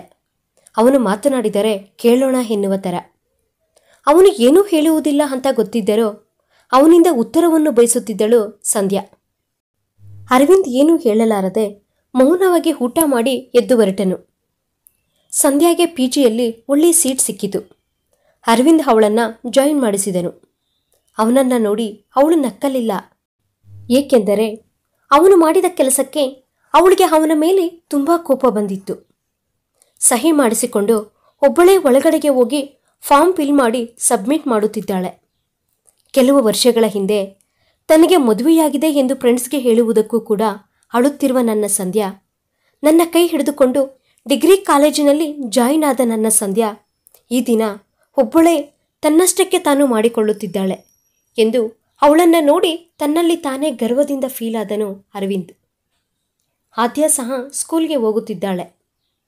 ಅರವಿಂದ್ ಸ್ಕೂಲ್ನಿಂದ ಬರುವಷ್ಟರಲ್ಲಿ ಮಕ್ಕಳು ನೀಟಾಗಿ ಕುಳಿತುಕೊಂಡು ಹೋಮ್ವರ್ಕ್ ಮಾಡಿಕೊಳ್ಳುತ್ತಿದ್ದಾರೆ. ಮಾವ ಹೇಳಿದ ಮಾತು ನಿಜಾನೇ. ಪಾವನಿ ಇದ್ದಿದ್ದರೆ ನಮ್ಮ ಮನೆ ಈ ರೀತಿ ಇರುತ್ತಿರಲಿಲ್ಲವೇನೋ ಅಂತ ಅನಿಸಿತು ಅರವಿಂದ್ಗೆ. ಈಗ ಸಂಧ್ಯಾ ಅರವಿಂದ್ ಜೊತೆ ಪೂರ್ತಿಯಾಗಿ ಮಾತು ನಿಲ್ಲಿಸಿದ್ದಳು. ಏನೋ ಜವಾಬ್ದಾರಿಯಂತೆ ಅವನ ಕೆಲಸಗಳನ್ನು ಮಾಡುತ್ತಿದ್ದಳು. ಅವನಿಗೆ ಯಾವುದೇ ಕೊರತೆ ಇಲ್ಲದಿದ್ದರೂ ಮನಸ್ಸಿಗೆ ಯಾಕೋ ಒಂದು ರೀತಿಯ ಬೇಜಾರು. ಮೊದಲಿನ ಥರ ಸಂಧ್ಯಾ ಈಗ ಇಲ್ಲ. ಅವನನ್ನು ನೋಡಿ ನಗುತ್ತಿಲ್ಲ. ಅವನ ಹತ್ತಿರಕ್ಕೆ ಹೋಗುತ್ತಿಲ್ಲ. ಪ್ರಜ್ವಲ್ ಅರವಿಂದ್ಗೆ ತನ್ನ ಸ್ಕೂಲಿನಲ್ಲಿ ನಡೆದ ವಿಚಾರಗಳನ್ನೆಲ್ಲ ಹೇಳುತ್ತಾ ಅವನ ಜೊತೆ ಆಟವಾಡುತ್ತಿದ್ದಾನೆ. ಆದರೂ ಅರವಿಂದ್ಗೆ ಸಂಧ್ಯಾ ತನ್ನ ಜೊತೆ ಮಾತನಾಡದೇ ಇರುವ ಕೊರತೆ ಗೊತ್ತಾಗುತ್ತಿದೆ. ನಿರ್ಮಲಾರವರು ಹಾಗೂ ಭಾಸ್ಕರ್ ಅವರು ಸಹ ಅರವಿಂದ್ ಜೊತೆ ಸರಿಯಾಗಿ ಮಾತನಾಡುತ್ತಿಲ್ಲ. ಯಾಕೋ ಮನಸ್ಸು ಸರಿಯಿಲ್ಲದೆ ಸ್ಕೂಲ್ನಲ್ಲಿ ಹಾಫ್ ಡೇ ಲೀವ್ ತೆಗೆದುಕೊಂಡು ಅರವಿಂದ್ ಮನೆಗೆ ಬರುವಷ್ಟರಲ್ಲಿ ಮನೆಯಲ್ಲಿ ಯಾರೂ ಇಲ್ಲ. ಅರವಿಂದ್ ಅವರ ಮಾವನಿಗೆ ಫೋನ್ ಮಾಡಿದರೆ ಅವರು ಪಿಕ್ ಮಾಡಲಿಲ್ಲ. ಇನ್ನು ಅರವಿಂದ್ ಏನೂ ಆಲೋಚನೆ ಮಾಡದೆ ಡೈರೆಕ್ಟಾಗಿ ತೋಟದ ಕಡೆಗೆ ಹೊರಟನು. ಸಂಧ್ಯಾ ಯಾರೋ ಪ್ರೊಫೆಸರ್ಸ್ನನ್ನು ಕರೆತಂದಿದ್ದಳು. ಎಲ್ಲರಿಗೂ ತಿಳುವಳಿಕೆಯನ್ನು ಮೂಡಿಸುತ್ತಿದ್ದಾಳೆ ಅಂತ ಅನಿಸುತ್ತದೆ. ಅವರನ್ನು ಕಳುಹಿಸಿ ನಂತರ ಉಳಿದವರ ಕೈಯಲ್ಲಿ ಸಸಿಗಳನ್ನು ನಡೆಸುತ್ತಿರುವುದು ನೋಡಿ ಅರವಿಂದ್ಗೆ ಆಶ್ಚರ್ಯವಾಯಿತು. ಇಷ್ಟು ಬೇಗ ಇಷ್ಟು ಕೆಲಸಗಳನ್ನು ಕಲಿತುಕೊಂಡಳಾ ಎಂದು. ಅರವಿಂದ್ ಅಲ್ಲಿಗೆ ಹೋಗಿದ ತಕ್ಷಣ ಮಕ್ಕಳಿಬ್ಬರು ಅವನ ಬಳಿ ಬಂದರು. ಅವರು ಅವರ ಕೆಲಸಗಳನ್ನು ನೋಡಿಕೊಳ್ಳುತ್ತಿದ್ದರು. ಸಾಯಂಕಾಲದ ತನಕ ನೋಡಿ ಮನೆಗೆ ಬಂದನು ಅರವಿಂದ್. ಮಕ್ಕಳು ಆಟವಾಡಿಕೊಳ್ಳುತ್ತಾ ಸಂಧ್ಯಾ ಬುಕ್ಸನ್ನು ಕೆಳಗಡೆಗೆ ಬೀಳಿಸಿದರು. ಅರವಿಂದ್ ಅವನ್ನೆಲ್ಲ ಎತ್ತಿಡುತ್ತಿರುವಾಗ ಅವಳ ಬ್ಯಾಕ್ ಸೈಡ್ನಲ್ಲಿ ಒಂದು ಲೆಟರ್ ಸಿಕ್ಕಿತು. ಅರವಿಂದ್ ಅದನ್ನು ಓಪನ್ ಮಾಡಿ ನೋಡಿದಾಗ ಅವನ ಕಾಲ ಕೆಳಗಿನ ಭೂಮಿ ಕಂಪಿಸಿದಂತೆ ಆಯಿತು. ಆ ಲವ್ ಲೆಟರ್ ನೋಡುವಷ್ಟರಲ್ಲಿ ಅವನಿಗೆ ಅಳು ಬಂದಂತಾಯಿತು. ಅವನ್ಯಾರೋ ಅಷ್ಟು ಚೆನ್ನಾಗಿ ಸಂಧ್ಯಾಳನ್ನು ವರ್ಣನೆ ಮಾಡಿ ಅವನ ಪ್ರೀತಿ ಎಲ್ಲವನ್ನೂ ಆ ಲೆಟರ್ನಲ್ಲಿ ಬರೆದಿದ್ದಾನೆ. ಅದನ್ನು ನೋಡಿ ಅರವಿಂದ್ಗೆ ಕೈಕಾಲು ಆಡುತ್ತಿಲ್ಲ. ಆ ಲೆಟರ್ ಅಲ್ಲೇ ಇಟ್ಟು ಏನೋ ಗೊತ್ತಿಲ್ಲದವನ ಥರ ಇದ್ದು ಬಿಟ್ಟನು. ಎಲ್ಲರೂ ಮನೆಗೆ ಬಂದರು. ಸಂಧ್ಯಾ ಸಹ ಏನೂ ಹಿಡಿಯದಂಗೆ ಇದ್ದಾಳೆ. ಸ್ವಲ್ಪ ಕೋಪ ಆವೇಶಗಳು ಅರವಿಂದ್ನಲ್ಲಿ ತಾಂಡವಾಡುತ್ತಿವೆ. ಮೇಲಕ್ಕೆ ಮಾತ್ರ ಮಾಮೂಲಿಯಾಗಿದ್ದಾನೆ. ಮರುದಿನ ಬೆಳಗ್ಗೆ ಅರವಿಂದ್ನೇ ಸಂಧ್ಯಾಳನ್ನ ಕಾಲೇಜಿನ ಬಳಿ ಡ್ರಾಪ್ ಮಾಡಿ ಬಂದು ಬಿಟ್ಟನು. ಆದರೆ ಮನಸ್ಸಿನೊಳಗೆ ಅವನ್ಯಾರು ಎಂದು ತಿಳಿದುಕೊಳ್ಳಬೇಕು ಅಂತ ಅನಿಸುತ್ತಿದ್ದರೋ ಸಂಧ್ಯಾಳನ್ನ ಕೇಳಲಾಗದೆ ಬೈಕ್ ಮುಂದಕ್ಕೆ ಸಾಗುತ್ತಿದೆ. ಆದರೆ ಅವನ ಮನಸ್ಸು ಹಿಂದಕ್ಕೆ ಎಳೆಯುತ್ತಿದೆ. ಒಂದು ವೇಳೆ ಸಂಧ್ಯಾ ಸಹ ಆ ಆಲೋಚನೆಯೇ ಅವನನ್ನು ಸಾಯಿಸುತ್ತಿದೆ. ಅಷ್ಟರಲ್ಲಿ ಅವನ ಫೋನ್ ರಿಂಗಾಯಿತು. ಯಾರು ಅಂತ ನೋಡದೆ ಹಲೋ ಎಂದನು. ಫೋನಿನಲ್ಲಿ ಸಂಧ್ಯಾ ಹಳು. ಅರವಿಂದ್ಗೆ ಉಸಿರೇ ನಿಂತಂತಾಯಿತು. ತಕ್ಷಣ ಬೈಕ್ ರಿವರ್ಸ್ ತೆಗೆದುಕೊಂಡು ಕಾಲೇಜಿಗೆ ಹೊರಟನು. ಅಲ್ಲಿ ಅವನಿಗೆ ಯಾರೂ ಕಾಣಿಸಲಿಲ್ಲ. ಗಾಬರಿಯಿಂದ ಸಂಧ್ಯಾ ಸಂಧ್ಯಾ ಎಂದು ಅವನ ಮನಸ್ಸಿನ ಜೊತೆಗೆ ಅವನೂ ಓಡಿದನು. ಕಾಂಪೌಂಡ್ನಲ್ಲಿ ಯಾರೋ ಅವಳನ್ನು ಬೆದರಿಸುತ್ತಿದ್ದಾರೆ. ಇನ್ನು ಕೆಲವರು ನೋಡುತ್ತಿದ್ದಾರೆ. ಆದರೆ ಯಾರೂ ಅದನ್ನು ತಡೆಯುತ್ತಿಲ್ಲ. ಅರವಿಂದನ್ನು ನೋಡಿದ ತಕ್ಷಣ ಸಂಧ್ಯಾ ಓಡಿ ಬಂದು ಅವನನ್ನು ಗಟ್ಟಿಯಾಗಿ ಅಪ್ಪಿಕೊಂಡಳು. ಅರವಿಂದ್ ನೇರವಾಗಿ ಹೋಗಿ ಅವನ ಕೆನ್ನೆಗೆ ಪಟ್ಟೆಂದು ಬಾರಿಸಿದನು. ಸಂಧ್ಯಾ ಕಣ್ಣಲ್ಲಿ ನೀರು ನೋಡಿ ಪ್ರತಿ ಇಡಿಯಟ್ ನನ್ನ ಸಂಧ್ಯಾಳನ್ನ ಅಳಿಸುವವರೇ ಎಂಬ ಕೋಪ ಅವನ ಮೇಲೆ ತೋರಿಸಿದನು. ಅವನು ಸಹ ಇವನ ಮೇಲೆ ತಿರುಗಿ ಬಿದ್ದನು. ಒಂದು ಸಣ್ಣದಾದ ಯುದ್ಧ ನಡೆಯಿತು. ಸಂಧ್ಯಾ ಅಲ್ಲೇ ಇದ್ದ ಒಂದು ಕೋಲನ್ನು ತೆಗೆದುಕೊಂಡು ಬಂದು ಅರವಿಂದ್ ಕೈಗೆ ಕೊಟ್ಟಳು. ಸಂಧ್ಯಾ ಕೊಟ್ಟ ಕೋಲನ್ನು ಅರವಿಂದ್ ದೊಡ್ಡ ಆಯುಧದ ಥರ ಫೀಲ್ ಆಗಿ ಅವನನ್ನು ಚೆನ್ನಾಗಿ ಬಾರಿಸಿದನು. ಅವನು ಇವನಿಂದ ತಪ್ಪಿಸಿಕೊಳ್ಳಲು ಅರವಿಂದನ್ನು ಸಂಧ್ಯಾ ಮೇಲಕ್ಕೆ ತಳ್ಳಿದನು. ಸಂಧ್ಯಾ ಕೆಳಗಡೆಗೆ ಬಿದ್ದು ರಕ್ತ ಸೋರುತ್ತಿದೆ. ಅದನ್ನು ನೋಡಿ ಅರವಿಂದ್ ಕಣ್ಣು ಕೆಂಪಾಯಿತು. ಕೋಪದಿಂದ ಅವನ ಕೈ ಮುರಿದು ಸಂಧ್ಯಾಳನ್ನ ಆಸ್ಪತ್ರೆಗೆ ಕರೆದುಕೊಂಡು ಹೋಗಿ ಜಾಯಿನ್ ಮಾಡಿ ಭಾಸ್ಕರ್ ಅವರಿಗೆ ಕಾಲ್ ಮಾಡಿ ಬರಕ್ಕೆ ಹೇಳಿದನು. ವಿಷಯ ತಿಳಿದ ಕಾಲೇಜ್ ಮ್ಯಾನೇಜ್ಮೆಂಟ್ ಅವನನ್ನು ಇವರ ಬಳಿಗೆ ಕರೆದುಕೊಂಡು ಬಂದು ಅವರಿಗೆಲ್ಲ ಕ್ಷಮಾಪಣೆಯನ್ನು ಹೇಳಿಸಿದರು. ನಂತರ ಅವನನ್ನು ಡಿಸ್ಮಿಸ್ ಮಾಡಲು ಹೋದರೆ ಸಂಧ್ಯಾ ಬೇಡ ಬಿಟ್ಟು ಬಿಡಿ ಎಂದು ಹೇಳಿದಳು. ಸಂಧ್ಯಾದು ಎಷ್ಟು ಒಳ್ಳೆಯ ಮನಸ್ಸು ಅನ್ನಿಸಿತು ಅರವಿಂದ್ಗೆ. ಸಂಧ್ಯಾ ತಾಯಿ ಮತ್ತೆ ಏನಕ್ಕೆ ನಿನಗೆ ಈ ಓದುಗೀದು ಎಲ್ಲ ಎಂದು ಹೇಳುತ್ತಿದ್ದರು. ಅರವಿಂದ್ ಹೋಗಿದ ತಕ್ಷಣ ಅವರು ಸೈಲೆಂಟ್ ಆದರು. ಅಮ್ಮಯ್ಯ ಅಂತ ಅಂದುಕೊಂಡನು. 2 ದಿನ ಹಾಸ್ಪಿಟಲ್ನಲ್ಲಿ ಇರಿಸಿ ನಂತರ ಸಂಧ್ಯಾಳನ್ನ ಮನೆಗೆ ಕರೆದುಕೊಂಡು ಬಂದರು. ನಿರ್ಮಲಾರವರು ಮನೆಯ ಬಾಗಿಲಲ್ಲೇ ಸಂಧ್ಯಾಳನ್ನ ನಿಲ್ಲಿಸಿ ಕೆಂಪು ನೀರಿನಿಂದ ದೃಷ್ಟಿ ತೆಗೆದು ಒಳಗಡೆಗೆ ಕರೆದುಕೊಂಡು ಹೋದರು. ಸಂಧ್ಯಾ ಇಲ್ಲದೆ ಮನೆಯಲ್ಲಿರುವ ಮಕ್ಕಳ ಮುಖಗಳು ಬಾಡಿ ಹೋಗಿದ್ದವು. ಸಂಧ್ಯಾ ರೆಸ್ಟ್ ತೆಗೆದುಕೊಳ್ಳುತ್ತಿದ್ದಾಳೆ. ಮಕ್ಕಳು ಅವಳನ್ನು ಬಿಟ್ಟು ಇರ್ತಾನೇ ಇಲ್ಲ. ರಾತ್ರಿ ಅವಳ ಮಂಚಕ್ಕೆ ಹತ್ತಿರವಾಗಿ ಮಲಗಿಕೊಂಡನು ಅರವಿಂದ್. ಸಂಧ್ಯಾ ಅಳು ಕೇಳಿಸಿತು ಅರವಿಂದ್ಗೆ. ತಕ್ಷಣವೇ ಎದ್ದು ಏನಾಯಿತು ಸಂಧ್ಯಾ ಎಂದು ಹತ್ತಿರಕ್ಕೆ ಕರೆದುಕೊಂಡನು. ಅವನನ್ನು ಹಿಡಿದುಕೊಂಡು ಜೋರಾಗಿ ಹತ್ತು ಬಿಟ್ಟಳು ಸಂಧ್ಯಾ. ಅವಳ ಅಳು ಕೇಳಿದ ನಿರ್ಮಲಾರವರು ಹಾಗೂ ಭಾಸ್ಕರ್ ಅವರು ಒಳಗಡೆಗೆ ಬಂದರು. ಸಂಧ್ಯಾ ಅಳು ನಿಲ್ಲಿಸುತ್ತಿಲ್ಲ. ಅರವಿಂದ್ಗೆ ಭಯ ಆಯಿತು. ನನಗೆ ಏನೂ ಗೊತ್ತಿಲ್ಲ ಎಂದು ಬಿಕ್ಕಿ ಬಿಕ್ಕಿ ಅಳುತ್ತಿದ್ದಾಳೆ. ನಿರ್ಮಲಾರವರು ಅವಳನ್ನು ಸಮಾಧಾನ ಮಾಡಲು ಮುಂದಕ್ಕೆ ಬರುತ್ತಿದ್ದರೆ ಭಾಸ್ಕರ್ ಅವರು ಕೈ ಹಿಡಿದು ತಡೆದರು. ಅಳ್ಬೇಡ ಸಂಧ್ಯಾ, ಈಗ ಏನಾಯಿತು ಎಂದು ಸಮಾಧಾನ ಮಾಡಿದನು ಅರವಿಂದ್. ನನಗೆ ಅವನ ಹೆಸರು ಕೂಡ ಗೊತ್ತಿಲ್ಲ ಅರವಿಂದ್, ನಾನು ಯಾವ ತಪ್ಪು ಮಾಡಿಲ್ಲ ಎಂದು ಅಳುತ್ತಿದ್ದಾಳೆ ಸಂಧ್ಯಾ. ನಾನು ನಿನ್ನನ್ನು ಕೇಳಿಲ್ಲ ಅಲ್ವಾ, ಯಾಕೆ ಅಷ್ಟೊಂದು ದುಃಖ ಪಡ್ತೀಯಾ? ನಿನ್ನ ಕಣ್ಣೀರು ನಾನು ನೋಡಲಾರೆನು ಎಂದನು. ಅದೇ ಅರವಿಂದ್, ನನ್ನ ನೋವು ಸಹ. ನನ್ನನ್ನು ನೀನು ಏನೂ ಅನ್ನುವುದಿಲ್ಲ. ನನ್ನ ಚೆನ್ನಾಗಿ ನೋಡ್ಕೊಳ್ತೀಯ. ಪ್ರಜ್ವಲ್ ಆದ್ಯ ಥರನೇ ನನ್ನ ನೋಡ್ತೀಯ. ನಮ್ಮ ಮನೆಯಲ್ಲಿ ಇಲ್ಲದ ಸ್ವಾತಂತ್ರ್ಯ ನನಗೆ ನೀನು ಕೊಟ್ಟಿದ್ದೀಯ. ನಾನು ಕೇಳಿದ್ದನ್ನು ಇಲ್ಲ ಅನ್ನದೇ ಎಲ್ಲವನ್ನೂ ಕೊಡ್ತಾನೇ ಇದ್ದೀಯ. ನನ್ನ ತಾಯಿ ನನ್ನನ್ನು ತಡೆಯುತ್ತಿದ್ದರೂ ನೀನು ನನ್ನನ್ನು ಮುಂದಕ್ಕೆ ಕಳಿಸ್ತಾನೇ ಇದ್ದೀಯ. ನನ್ನ ಅರವಿಂದಂತಹ ಗುಣವಂತನು ನನಗೆ ಎಲ್ಲೂ ಸಿಗುವುದಿಲ್ಲ ಎಂದು ಅರವಿಂದನ್ನು ಅಪ್ಪಿಕೊಂಡಳು ಸಂಧ್ಯಾ. ನೆನ್ನೆ ಪ್ರಜ್ವಲ್ ನೀನು ಓದಿದೆ ಎಂದು ಲೆಟರ್ ತೋರಿಸುವ ತನಕ ನನಗೆ ಗೊತ್ತಿಲ್ಲ. ನೀನು ಎಷ್ಟು ದುಃಖ ಪಟ್ಟಿರ್ತೀಯ, ನಿನಗೆ ಯಾವ ರೀತಿ ಹೇಳಬೇಕು ಅಂತಾನೂ ಸಹ ನನಗೆ ಅರ್ಥವಾಗಲಿಲ್ಲ ಎಂದು ಅಳುತ್ತಿದ್ದಾಳೆ ಸಂಧ್ಯಾ. ಅದೆಲ್ಲ ಬಿಡಮ್ಮ, ಅಳ್ಬೇಡ ಎಂದು ಸಮಾಧಾನ ಮಾಡುತ್ತಿದ್ದಾನೆ. ಆದರೆ ಅವಳನ್ನು ನೋಡಿ ಅವನಿಗೂ ಕಣ್ಣೀರು ಬರ್ತಿದೆ. ಅದನ್ನು ತೋರಿಸಿಕೊಳ್ಳದೆ ಕಂಟ್ರೋಲ್ ಮಾಡಿಕೊಳ್ಳಲು ಪ್ರಯತ್ನಿಸುತ್ತಿದ್ದಾನೆ. ಅರವಿಂದ್ ಎನ್ನುತ್ತಾ ತಲೆ ತಿರುಗಿ ಬಿದ್ದು ಬಿಟ್ಟಳು ಸಂಧ್ಯಾ. ನೀರು ಸ್ವಲ್ಪ ಮುಖದ ಮೇಲೆ ಚುಮುಕಿಸಿ ಎಬ್ಬಿಸಿದ ನಂತರ ನಿರ್ಮಲಾರವರು ಹಾಲು ಕೊಟ್ಟು ಹೋದರು. ಅರವಿಂದ್ ಆ ಹಾಲನ್ನು ಸಂಧ್ಯಾಗೆ ಕುಡಿಸಿ ಮಲಗಿಸಲು ಹೋದರೆ ಸಂಧ್ಯಾ ಅವನನ್ನು ಬಿಡಲಿಲ್ಲ. ಸರಿ ಎಂದು ಅರವಿಂದ್ ಅವಳ ಬಳಿಯೇ ಕುಳಿತುಕೊಂಡನು. ಆದರೆ ಸಂಧ್ಯಾ ಅವನನ್ನು ಗಟ್ಟಿಯಾಗಿ ಹಿಡಿದುಕೊಂಡು ಅವನ ಎದೆಯ ಮೇಲೆ ಮಲಗಿಕೊಂಡಿದ್ದಾಳೆ. ಅರವಿಂದ್ಗೆ ಅವಳು ಇನ್ನೂ ಚಿಕ್ಕ ಮಗುವಿನ ಥರ ಕಾಣಿಸುತ್ತಿದ್ದಾಳೆ. ನಿದ್ದೆ ಮಾಡುತ್ತಿದ್ದಾಳೆ ಎಂದು ಎದ್ದೇಳಬೇಕು ಅಂತ ಅಂದುಕೊಂಡನು. ಆದರೆ ಮನಸ್ಸು ಒಪ್ಪಿಕೊಳ್ಳಲಿಲ್ಲ. ಸಂಧ್ಯಾಳನ್ನು ಅಪ್ಪಿಕೊಂಡನು. ಹಾಯಾಗಿ ಅನಿಸಿತು. ಅವನ ಹೃದಯದಲ್ಲಿರುವ ನೋವು, ಚಿಂತೆ, ದುಃಖ ಎಲ್ಲವೂ ಗಾಳಿಗೆ ಹಾರಿ ಹೋದವು. ಈ ಪರಿಸ್ಥಿತಿಯಲ್ಲಿ ತಪ್ಪು ಅಂತ ಗೊತ್ತಿದ್ದರೂ ಮನಸ್ಸು ಹೇಳಿದಂತೆ ಅವನ ತುಟಿಗಳು ಅವಳ ಹಣೆಯನ್ನು ಮುದ್ದಾಡುತ್ತಿವೆ. ಅವನ ಅದೃಷ್ಟ ಸಂಧ್ಯಾ ಅವನ ಎದೆಯ ಮೇಲೆ ಹಾಯಾಗಿ ನಿದ್ದೆ ಮಾಡುತ್ತಿದ್ದಾಳೆ. ಸಂಧ್ಯಾಳನ್ನು ಅಪ್ಪಿಕೊಂಡ ಅವನ ಕೈಗಳು ಇನ್ನೆಲ್ಲೆಲ್ಲಿಗೂ ಹೋಗುತ್ತಿದ್ದರೆ ಅವನು ತಕ್ಷಣ ಎಚ್ಚೆತ್ತು ಸಂಧ್ಯಾಳನ್ನು ಬೆಡ್ ಮೇಲೆ ಮಲಗಿಸಿ ಹೊರಗಡೆಗೆ ಬಂದನು. ಹೊರಗಡೆ ತಂಪಾಗಿ ಗಾಳಿ ಬೀಸುತ್ತಿದ್ದರೂ ಅವನಿಗೆ ಮೈಯೆಲ್ಲ ಬೆವರುತ್ತಿದೆ. ನಿರ್ಮಲಾರವರು ಅರವಿಂದ್ ಹತ್ತಿರಕ್ಕೆ ಬಂದು ಅವನ ಬಳಿ ಕುಳಿತುಕೊಂಡರು. ಸಂಧ್ಯಾಗೆ ನೀನೆಂದರೆ ತುಂಬ ಇಷ್ಟ. ಮದುವೆಯಾದ ಹೊಸದರಲ್ಲಿ ತನಗೆ ಏನೂ ಗೊತ್ತಿಲ್ಲದೆ ಇರಬಹುದು. ಆದರೆ ನಿನ್ನ ಮೇಲೆ ಎಷ್ಟು ಪ್ರೀತಿ ಇಲ್ಲದಿದ್ದರೆ ನಮ್ಮ ಮನೆ ಇಷ್ಟು ಚೆನ್ನಾಗಿರುತ್ತದೆ ಹೇಳು. ಮಲತಾಯಿಯಂತೆ ಮಕ್ಕಳನ್ನು ನೋಡುತ್ತಿಲ್ಲ, ನಮ್ಮನ್ನು ಸಹ. ನನಗೆ ಅನ್ಯಾಯ ಮಾಡಿದ್ರಿ ಅಂತ ಒಂದು ಬಾರಿಯೂ ಆಕೆಯ ಕಣ್ಣುಗಳಲ್ಲಿ ನನಗೆ ಕಾಣಿಸಲಿಲ್ಲ. ನನಗೆ ತಾಯಿ ಇದ್ದಿದ್ದರೆ ಯಾವ ರೀತಿ ಇರುತ್ತಿತ್ತೋ ನಮ್ಮ ಮನೆ ಅದೇ ರೀತಿ ಇದೆ. ಸಂಧ್ಯಾನೇ ನಮ್ಮೆಲ್ಲರನ್ನೂ ಕಣ್ಣಿಗೆ ರೆಪ್ಪೆಯಂತೆ ನೋಡಿಕೊಳ್ಳುತ್ತಿದ್ದಾಳೆ.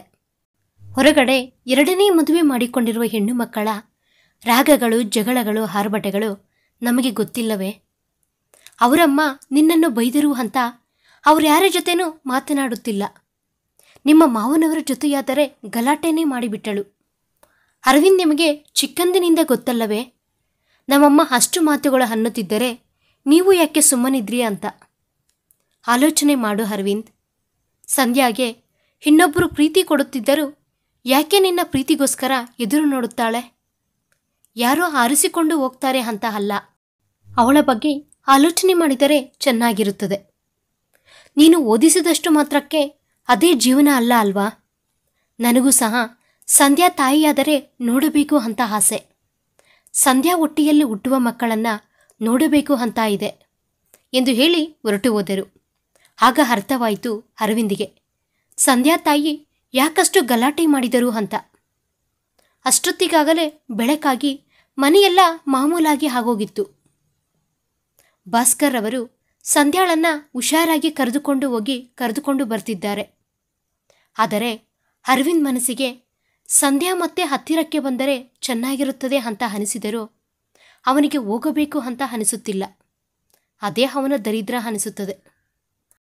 ಬೇಸಿಗೆಯ ರಜೆಗಳು ಬಂದವು. ಮಕ್ಕಳನ್ನ ಅವರ ತಾತನಿಗೆ ಕೊಟ್ಟು ಊರುಗಳಿಗೆ ಸುತ್ತಾಡಿಸಿಕೊಂಡು ಬರಲು ಹೇಳಿ ಸಂಧ್ಯಾ ನಿರ್ಮಲಾರವರು ತೋಟಕ್ಕೆ ಹೊರಟು ಹೋದರು. ಬೆಳಗ್ಗೆ ಹೋಗಿ ಎಲ್ಲರೂ ಸಾಯಂಕಾಲ ಬರುತ್ತಿದ್ದಾರೆ. ಒಂದು ಬಾರಿ ಅರವಿಂದ್ ಸಹ ಅವರ ಜೊತೆ ಹೋದನು. ಅಲ್ಲಿ ಸಂಧ್ಯಾ ಎಲ್ಲರಿಗೂ ಹೊಸ ಹೊಸ ತಂತ್ರಜ್ಞಾನಗಳನ್ನು ಹೇಳಿಕೊಡುತ್ತಿದ್ದಾಳೆ. ಅಷ್ಟೇ ಅಲ್ಲದೆ ಅವರೆಲ್ಲರಿಗೂ ಓದುವುದನ್ನು ಬರೆಯುವುದನ್ನು ಸಹ ಕಲಿಸುತ್ತಿದ್ದಾಳೆ. ಇಲ್ಲಿಗೆ ಬಂದು ಇದೆಲ್ಲ ಮಾಡುತ್ತಿದ್ದಾಳಾ? ಅಬ್ಬೋ, ನನ್ನ ಸಂಧ್ಯಾ ಸಾಮಾನ್ಯ ಹುಡುಗಿಯಲ್ಲ ಅಂತ ಅನಿಸಿತು ಅರವಿಂದಿಗೆ. ತುಂಬ ಜಾಲಿಯಾಗಿ ನಡೆಯುತ್ತಿದೆ. ತುಂಬ ಚೆನ್ನಾಗಿ ಊರಿನವರಿಗೆಲ್ಲ ಹೇಳಿಕೊಡುತ್ತಿದ್ದಾಳೆ ಸಂಧ್ಯಾ. ಹಾಲಿಡೇಸ್ ಮುಗಿದ ಮೇಲೆ ಮತ್ತೆ ಎಲ್ಲರೂ ಅವರವರ ಕೆಲಸಗಳಲ್ಲಿ ಮಗ್ನರಾದರು. ಒಂದು ದಿನ ಅರವಿಂದ್ ಸ್ಕೂಲ್ನಲ್ಲಿ ಇದ್ದಾಗಲೇ ಮಳೆ ಶುರುವಾಗಿತ್ತು. ಅವನು ಮಳೆಯಲ್ಲಿ ನೆನೆಯುತ್ತಾ ಮನೆಗೆ ಬಂದನು. ಭಾಸ್ಕರ್ ಅವರು ಮಕ್ಕಳನ್ನು ಮನೆಗೆ ಕರೆದುಕೊಂಡು ಬಂದಿದ್ದರು. ನಿರ್ಮಲಾರವರು ಅರವಿಂದ್ಗೆ ಟೀ ತಂದು ಕೊಟ್ಟರು. ಅವನಿಗೆ ಅದು ರುಚಿಸಲಿಲ್ಲ. ಸಂಧ್ಯಾ ಟೀ ಹಿಡ್ತಿದ್ಲು ಅಲ್ವಾ ಎಂದರು ಭಾಸ್ಕರ್ ಅವರು. ಅರವಿಂದ್ ಫೀಲಿಂಗ್ ಕೂಡ ಅದೇ. ಸಂಧ್ಯಾ ತೋಟದತ್ತಿರಾನೇ ಇದ್ದೋಗಿದ್ದಾಳೆ. ಬೆಳೆಗಳಿಗೆ ಜಾಸ್ತಿ ನೀರು ಹೋಗದಂತೆ ತಡೆಯುತ್ತೇನೆ ಎಂದು ಹೇಳಿ ಹೋದಳು ಎಂದರು. ಭಾಸ್ಕರ್ ಅವರು ತಕ್ಷಣ ಎದ್ದು ನಿಂತು, ನಾನು ಹೋಗಿ ಕರೆದುಕೊಂಡು ಬರುತ್ತೇನೆ, ಮಳೆ ಜೋರಾಗಿ ಬರ್ತಾ ಇದೆ ಎಂದು ಹೊರಡುತ್ತಿದ್ದರೆ ಅರವಿಂದ್ ಅವರನ್ನು ತಡೆದು ಬೈಕ್ ಹಾಕಿಕೊಂಡು ಹೊರಟನು. ತೋಟದಲ್ಲಿ ಸಂಧ್ಯಾ ಒಬ್ಬಳೇ ಎಲ್ಲವನ್ನೂ ಮಾಡುತ್ತಿದ್ದಾಳೆ. ಕೆಲಸದವರೆಲ್ಲ ಮಳೆಯಲ್ಲೇ ಅರವಿಂದಿಗೆ ಎದುರು ಬಂದರು. ಎಲ್ಲರನ್ನೂ ಮನೆಗಳಿಗೆ ಕಳಿಸಿ ಒಬ್ಬಳೇ ಮಾಡುತ್ತಿದ್ದಾಳೆ ಅಂತ ಅಂದುಕೊಂಡು ಅರವಿಂದ್ ಅವಳ ಬಳಿಗೆ ಬಂದನು. ಸಂಧ್ಯಾ ಅವನನ್ನು ನೋಡಿ ಮಳೆಯಲ್ಲಿ ನೆನೆಯಬಾರದೆಂದು ಅವನ ಕೈ ಹಿಡಿದುಕೊಂಡು ಅಲ್ಲೇ ಇರುವ ಶೆಡ್ಡಿನೊಳಕ್ಕೆ ಕರೆದುಕೊಂಡು ಹೋಗಿ ಟವಲ್ನಿಂದ ತಲೆ ಒರೆಸುತ್ತಿದ್ದಾಳೆ. ಅರವಿಂದ್ ತನಗೇ ಗೊತ್ತಿಲ್ಲದೆ ಅವಳ ಸೊಂಟವನ್ನು ಹಿಡಿದುಕೊಂಡನು. ಏನೋ ನಡೆದಿಲ್ಲವೆಂಬಂತೆ ಟವಲ್ ಪಕ್ಕಕ್ಕಿಟ್ಟು ನಡಿ ಮನೆಗೆ ಹೋಗೋಣ ಎಂದು ಮುಂದೆ ನಡೆಯುತ್ತಿದ್ದಾಳೆ. ಜೋರಾಗಿ ಬೀಸುತ್ತಿರುವ ಗಾಳಿಗೆ ಗೆನುಮೆಯ ಮೇಲೆ ನಡೆಯುತ್ತಿರುವ ಸಂಧ್ಯಾ ಕೆಳಗೆ ಬೀಳುತ್ತಿದ್ದರೆ ಮತ್ತೆ ಅವಳನ್ನು ಹಿಡಿದುಕೊಂಡನು ಅರವಿಂದ್. ಈ ಬಾರಿ ಅವಳನ್ನು ಬಿಡಲಿಲ್ಲ. ಎತ್ತುಕೊಂಡು ಮುಂದಕ್ಕೆ ಹೋಗದೆ ತೋಟದಲ್ಲಿ ಎಲ್ಲರೂ ವಿಶ್ರಾಂತಿ ಪಡೆದುಕೊಳ್ಳುವ ಶೆಡ್ಡಿನೊಳಕ್ಕೆ ಕರೆದುಕೊಂಡು ಹೋದನು. ಕಾಲಿಗೆ ಗಾಯ ಆಗಿ ರಕ್ತ ಸುರಿಯುತ್ತಿದ್ದರೆ ಅವನ ಕರ್ಚಿಪ್ ತೆಗೆದು ಕಟ್ಟಿದನು. ಗಾಳಿಗೆ ಬಾಗಿಲು ಒಡೆದುಕೊಳ್ಳುತ್ತಿದ್ದರೆ ಅದನ್ನು ಮುಚ್ಚಿ ಬಂದು ತೇವವಾಗಿರುವ ಸಂಧ್ಯಾ ತಲೆಯನ್ನ ಟವಲ್ನಿಂದ ಒರೆಸುತ್ತಿದ್ದರೆ ಅವನ ಕೈಗಳು ನಡುಗುತ್ತಿವೆ. ಜೋರಾಗಿ ಗಾಳಿ ಬೀಸುತ್ತಿದೆ. ಇದ್ದಕ್ಕಿದ್ದಂತೆ ದೊಡ್ಡದಾದ ಗುಡುಗು ಮಿಂಚು ಬರುವಷ್ಟರಲ್ಲಿ ಭರವಸೆಯಾಗಿ ಅವಳನ್ನು ಹತ್ತಿರಕ್ಕೆ ಕರೆದುಕೊಂಡು ನೀರು ಕುಡಿಸಿದನು. ಸಂಧ್ಯಾ ಎದ್ದೇಳಲು ಹೋದರೆ ಬೇಡ ಎನ್ನುವ ಥರ ಕೈ ಹಿಡಿದುಕೊಂಡನು. ನಿಧಾನವಾಗಿ ಅವನ ಕಡೆಗೆ ತಿರುಗಿಸಿಕೊಂಡನು. ಅವನ ಕಣ್ಣುಗಳೊಳಕ್ಕೆ ನೋಡಿದಳು ಸಂಧ್ಯಾ. ಪ್ರೀತಿಯಿಂದ ಅವಳನ್ನು ಹತ್ತಿರಕ್ಕೆ ಕರೆದುಕೊಂಡು ಅವಳ ತುಟಿಗಳನ್ನು ತನ್ನ ತುಟಿಗಳಿಂದ ಒಂದು ಮಾಡಿದನು. ನಾಚಿಕೆಯಿಂದ ದೂರ ಸರಿಯಲು ಹೋದಳು ಸಂಧ್ಯಾ. ಅರವಿಂದ್ ಅವನ ಕೈಗಳಿಂದ ಅವಳನ್ನು ಬಂಧಿಸಿದನು. ಅವಳ ಮೈಮೇಲೆ ಇರುವ ಒದ್ದೆಯಾದ ಸೀರೆಯನ್ನ ಪಕ್ಕಕ್ಕೆ ತಳ್ಳಿ ಸಂಧ್ಯಾಳನ್ನ ಗಟ್ಟಿಯಾಗಿ ಹಪ್ಪಿಕೊಂಡನು. ಸಮಯ ಗೊತ್ತಾಗಲಿಲ್ಲ. ಸಂಧ್ಯಾ ಅವನ ವಶವಾದಳು. ಮನಸ್ಸಿಗೆ ಹಾಯಾಗಿ ಅನಿಸಿತು. ಮಳೆ ನಿಂತಂತೆ ಅನಿಸಿ ಅರವಿಂದ್ ಸಂಧ್ಯಾ ಮನೆಗೆ ಬಂದರು. ಒದ್ದೆಯಾದ ಬಟ್ಟೆಗಳಲ್ಲಿ ಬಂದ ಸಂಧ್ಯಾ ಅರವಿಂದನ್ನು ನೋಡಿ ನಿರ್ಮಲಾರವರು ಬಿಸಿ ಬಿಸಿಯಾದ ಟೀ ಕೊಟ್ಟರು. ಮಕ್ಕಳು ನಿದ್ದೆ ಹೋಗಿದ್ದರು. ಸಂಧ್ಯಾ ಫ್ರೆಶಪ್ ಆಗಿ ಬಂದಳು. ಅರವಿಂದ್ ಮತ್ತೆ ಹಿಂದೆಯಿಂದ ಸಂಧ್ಯಾಳನ್ನ ಹಪ್ಪಿಕೊಂಡನು. ಅಲ್ಲಿಗೆ ಬಂದ ನಿರ್ಮಲಾರವರನ್ನು ನೋಡಿ ಸಂಧ್ಯಾ ದೂರ ಸರಿದಳು. ನಿರ್ಮಲಾರವರು ಮುಜುಗರದಿಂದ ನಗುತ್ತಾ ಅವರಿಬ್ಬರ ಏಕಾಂತಕ್ಕೆ ಅಡ್ಡಿಯಾಗದಂತೆ ಬಾಗಿಲು ಮುಂದಕ್ಕೆ ಹಾಕಿ ಹೊರಟು ಹೋದರು. ನನ್ನ ಸಂಧ್ಯಾ ನನಗೇ ಸ್ವಂತ ಎಂದು ಮತ್ತೊಂದು ಬಾರಿ ಸಾಬೀತು ಮಾಡಿದನು ಅರವಿಂದ್. ಸ್ವಲ್ಪ ದಿನಗಳ ನಂತರ ಅರವಿಂದ್ ಸ್ಕೂಲ್ನಲ್ಲಿ ಪಾಠಗಳು ಹೇಳುತ್ತಿರಬೇಕಾದರೆ ನಿರ್ಮಲಾರವರು ಅರವಿಂದ್ಗೆ ಕಾಲ್ ಮಾಡಿ ಹೇಳಿದ ವಿಷಯವನ್ನು ಕೇಳಿ ಅರವಿಂದ್ ರಕ್ತ ಮರುಗಿತು. ಸಂಧ್ಯಾ ಮೇಲೆ ವಿಪರೀತವಾದ ಕೋಪ ಬಂದಿತು. ಕೋಪಾವೇಶದಿಂದ ಮನೆಗೆ ಹೋದನು. ನಿರ್ಮಲಾರವರು ಕಾತುರದಿಂದ ಇವನಿಗಾಗಿ ಕಾಯುತ್ತಿದ್ದಾರೆ. ಒಳಗಡೆ ಸಂಧ್ಯಾ ಅಳುತ್ತಿದ್ದಾಳೆ. ಅರವಿಂದ್ ಬಂದವನು ಬಂದಂಗೆ ಸಂಧ್ಯಾ ಕೆನ್ನೆಗೆ ಒಂದು ಬಾರಿಸಿದನು. ಬುದ್ಧಿ ಇಲ್ವ ನಿನಗೆ? ಏನಿಗೆ ಹುಚ್ಚು ಕೆಲಸಗಳು ಎಂದು ಅವಳ ಮೇಲೆ ಕಿರ್ಚಾಡಿದನು. ನನಗೆ ಬೇಡ ಅರವಿಂದ್ ಎಂದಳು ಸಂಧ್ಯಾ ಅಳುತ್ತ. ಯಾಕೆ ಯಾಕೆ ಬೇಡ ಎಂದು ಮತ್ತೆ ಕಿರ್ಚಾಡುತ್ತಿದ್ದರೆ ಭಾಸ್ಕರ್ ಅವರು ಬಂದು ಕೋಪದಿಂದ, ಕಿರ್ಚಾಡಬೇಡ ಅರವಿಂದ್, ಅದನ್ನ ತಿಳಿದುಕೊಳ್ಳುವುದಕ್ಕೇನೆ ನಿನ್ನನ್ನ ಕರೆದಿದ್ದು, ಕಿರ್ಚಾಡುವುದಕ್ಕಲ್ಲ ಎಂದರು. ಮಾವ, ಒಂದು ನಿಮಿಷ ಎಂದು ಆಲೋಚನೆ ಮಾಡಿ, ಹೌದು, ಸಂಧ್ಯಾ ಯಾವಾಗ ಪ್ರೆಗ್ನೆಂಟ್ ಆದಳು? ನನಗ್ಯಾಕೆ ಈ ವಿಷಯ ಹೇಳಲಿಲ್ಲ ಎಂದು ಕೇಳಿದನು ಅರವಿಂದ್. ಕಾಲೇಜಿಗೆ ಹೋಗುವಾಗ ಮನೆಯಲ್ಲಿಯೇ ತಲೆ ಸುತ್ತಿ ಬಿದ್ದು ಹೋದಳು. ನಮಗೆ ಗಾಬರಿಯಾಗಿ ಡಾಕ್ಟರನ್ನು ಕರೆಸಿದರೆ ಅವರು ಸಿಹಿ ಸುದ್ದಿ ತಿಳಿಸಿದರು. ತಕ್ಷಣವೇ ಸಂಧ್ಯಾ ನನಗೆ ಬೇಡ, ತೆಗೆದು ಬಿಡಿ ಎಂದು ಹೇಳುವಷ್ಟರಲ್ಲಿ ನಮಗೆ ಏನು ಮಾಡಬೇಕು ಅಂತ ಗೊತ್ತಾಗದೆ ನಿನಗೆ ಫೋನ್ ಮಾಡಿ ಕರೆಸಿದ್ದು ಎಂದರು ನಿರ್ಮಲಾರವರು. ಸ್ವಲ್ಪ ಸಮಯದ ನಂತರ ಸಮಾಧಾನವಾಗಿ ಕುಳಿತುಕೊಂಡು, ಏನು ಇದು? ಸಂತೋಷ ಪಡಬೇಕಾದ ಸಮಯದಲ್ಲಿ ಏನು ಇದೆಲ್ಲ ಎಂದು ಕೇಳಿದನು ಅರವಿಂದ್. ನನಗೆ ನೀನು ಸಾಕು ಅರವಿಂದ್. ನಾನ್ಯಾವತ್ತೂ ನನಗೆ ಮಕ್ಕಳು ಬೇಕು ಅಂತ ಬಯಸಲಿಲ್ಲ. ನಮಗೆ ಮಕ್ಕಳಿದ್ದಾರೆ. ನೀನು ಸಹ ನನಗೆ ಚಿಕ್ಕ ಮಗುವೆ.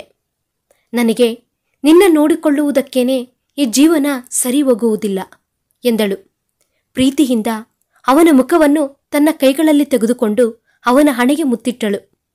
ಅವನಿಗೆ ಅಳು ತಡೆಯಲಾಗಲಿಲ್ಲ. ಮಗುವಿನಂತೆ ಅವಳನ್ನು ಅಪ್ಪಿಕೊಂಡು ಹತ್ತು ಬಿಟ್ಟನು. ಅವರಿಬ್ಬರ ಪ್ರೀತಿಯನ್ನು ನೋಡಿ ಎಲ್ಲರೂ ಹೊರಗೆ ಹೋದರು. ಸಂಧ್ಯಾ ಮತ್ತಷ್ಟು ಪ್ರೀತಿಯಿಂದ, ಅರವಿಂದ್, ನಿನಗೆ ಸಮುದ್ರದಷ್ಟು ಪ್ರೀತಿಯನ್ನ ಹೇಗೆ ಕೊಡಬೇಕು ಅಂತ ನನಗೆ ತಿಳಿಯುತ್ತಿಲ್ಲ ಎಂದಳು. ಅವಳನ್ನು ತನ್ನ ಸ್ವಂತ ಮಾಡಿಕೊಳ್ಳುವುದೇ ಅವನ ಪ್ರೀತಿ ಪರಿಚಯ ವೇದಿಕೆ. ಅಷ್ಟೇ, ಸಂಧ್ಯಾಳನ್ನ ಅವನಿಂದ ಬಿಡಲಾಗಲಿಲ್ಲ. ಮರುದಿನ ಹಾಸ್ಪಿಟಲ್ಗೆ ಕರೆದುಕೊಂಡು ಹೋದನು. ಡಾಕ್ಟರ್ ಚೆಕಪ್ ಮಾಡಿ ಮಗು ಆರೋಗ್ಯವಾಗಿ ಬೆಳೆಯಲು ಯಾವ ರೀತಿ ನೋಡಿಕೊಳ್ಳಬೇಕು, ಯಾವ ರೀತಿ ಫುಡ್ ತಿನ್ನಬೇಕು ಅಂತ ಹೇಳಿದರು. ಮರಳಿ ಬರುವಾಗ, ಇನ್ನೊಂದು ಬಾರಿ ಆಲೋಚನೆ ಮಾಡು ಅರವಿಂದ್ ಎಂದಳು ಸಂಧ್ಯಾ. ನನಗೆ ಬೇಕು, ನಮ್ಮ ಪ್ರೀತಿಯ ಪ್ರತಿರೂಪವನ್ನು ಕೊಡು ಸಂಧ್ಯಾ ಎಂದು ಕೇಳಿದನು. ಒಬ್ಬರು ಸಾಕು ಎಂದಳು. ಆಹಾ, ನನಗೆ ಇಬ್ಬರು ಬೇಕು ಎಂದನು. ಬೇಡ ಅರವಿಂದ್, ಮಕ್ಕಳು ದೊಡ್ಡವರಾಗ್ತಿದ್ದಾರೆ. ಈಗಲೇ ಪ್ರಜ್ವಲ್ಗೆ 10 ವರ್ಷಗಳು. ಮಕ್ಕಳ ಮಧ್ಯೆ ತುಂಬ ಗ್ಯಾಪ್ ಬಂದರೆ ದೊಡ್ಡವರಾದ ಮೇಲೆ ನಾನು ಅಮ್ಮ ಅಲ್ಲ ಅಂತ ಗೊತ್ತಾದರೆ ಎಂದಳು ದುಃಖದಿಂದ. ಅವರನ್ನು ನೀನು ಬೆಳೆಸ್ತಾ ಇದ್ದೀಯ ಸಂಧ್ಯಾ. ನಿನ್ನ ಮೇಲೆ ನನಗೆ ನಂಬಿಕೆ ಇದೆ. ನೀನು ಅವರನ್ನು ಚೆನ್ನಾಗಿ ಬೆಳೆಸ್ತೀಯಾ ಅಂತ. ಸಂಧ್ಯಾ ಪ್ರೆಗ್ನೆಂಟ್ ಆದ ಮೇಲೆ ಅರವಿಂದ್ ಮನೆಯಲ್ಲಿ ಹಬ್ಬದ ವಾತಾವರಣ ಏರ್ಪಟ್ಟಿತು. ಸಂಧ್ಯಾಳನ್ನ ಏನೂ ಕೆಲಸ ಮಾಡಲು ಬಿಡುತ್ತಿಲ್ಲ. ಪ್ರಜ್ವಲ್ ಆದರೆ ಯಾವಾಗಲೂ ಸಂಧ್ಯಾ ಹತ್ತಿರಾನೇ ಇದ್ದು, ಅಮ್ಮ ಅದು ತಿನ್ನು, ಇದು ತಿನ್ನು ಅಂತ ತಿನ್ನಿಸ್ತಾನೆ ಇರ್ತಾನೆ.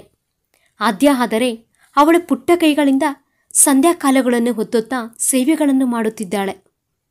ಅಮ್ಮ, ತಂಗಿ ಬೇಕು ಎಂದನು ಪ್ರಜ್ವಲ್. ಇಲ್ಲ ಇಲ್ಲ, ತಮ್ಮ ಬೇಕು ಎಂದಳು ಆದ್ಯ. ಹೀಗೆ ಇಬ್ಬರು ವಾದ ಮಾಡಿಕೊಳ್ಳುತ್ತಿದ್ದರು. ಸ್ವಲ್ಪ ಸಮಯದ ನಂತರ, ಅಮ್ಮ, ನಮಗೆ ಇಬ್ಬರೂ ಬೇಕು ಎಂದರು. ಸಂಧ್ಯಾಳ ತಾಯಿ ಕೂಡ ಈಗ ಸಂತೋಷವಾಗಿದ್ದಾರೆ.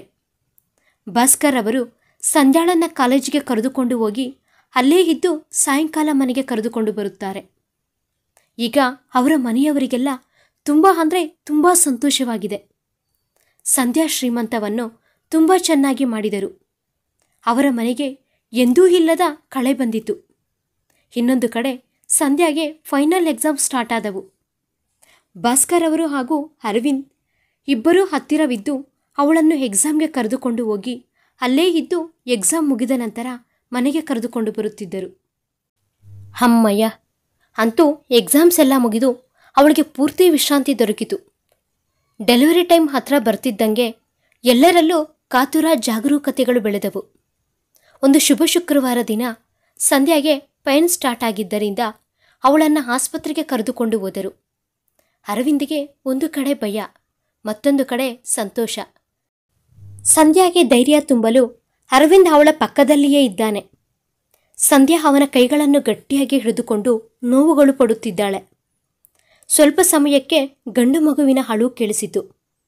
ಅರವಿಂದ್ ಸಂತೋಷದಿಂದ ನಿಟ್ಟುಸಿರು ಬಿಡುತ್ತಾ ಸಂಧ್ಯಾ ಹಣೆಗೆ ಮುತ್ತಿಟ್ಟು ಮಗುವನ್ನು ಎತ್ತುಕೊಂಡು ಹೋಗಿ ಎಲ್ಲರಿಗೂ ತೋರಿಸಿದನು. ಎಲ್ಲರ ಮುಖದಲ್ಲೂ ಯಾವತ್ತೂ ಇಲ್ಲದಷ್ಟು ಸಂತೋಷ ಕಾಣುತ್ತಿದೆ. ಮತ್ತೆ ಅರವಿಂದ್ಗೆ ಸಂಧ್ಯಾ ಕೂಗುಗಳು ಕೇಳಿಸಿದವು. ಭಯದಿಂದ ಒಳಗಡೆಗೆ ಹೋದನು. ಏನಾಯಿತು ಅಂತ ಕೇಳಿದರೆ ಸಂಧ್ಯಾ ಅರವಿಂದ್ ಕೈಗಳನ್ನು ಹಿಡಿದುಕೊಂಡು ಮತ್ತೆ ನೋವುಗಳನ್ನು ತಿನ್ನುತ್ತಿದ್ದಾಳೆ. ಸ್ವಲ್ಪ ಸಮಯದ ನಂತರ ಮತ್ತೊಬ್ಬ ಮಗು ಈ ಲೋಕದೊಳಕ್ಕೆ ಹೆಜ್ಜೆ ಇಟ್ಟಿತು. ಮಕ್ಕಳಲ್ಲಿ ದೇವರು ಇರ್ತಾರೆ ಅಂತಾರೆ ಅಲ್ವಾ, ಅದಕ್ಕೆ ಇರಬೇಕು. ಮಕ್ಕಳು ಬಯಸಿದಂತೆ ಟ್ವಿನ್ಸ್ ಹುಟ್ಟಿದರು. ಹೆಣ್ಣು ಮಗು ಒಂದು, ಗಂಡು ಮಗು ಒಂದು. ಅರವಿಂದ್ ಸಂತೋಷಕ್ಕೆ ಮಿತಿ ಇಲ್ಲ. ಸಂಧ್ಯಾಗೆ ಇನ್ನೂ ಪ್ರಜ್ಞೆ ಬಂದಿಲ್ಲ.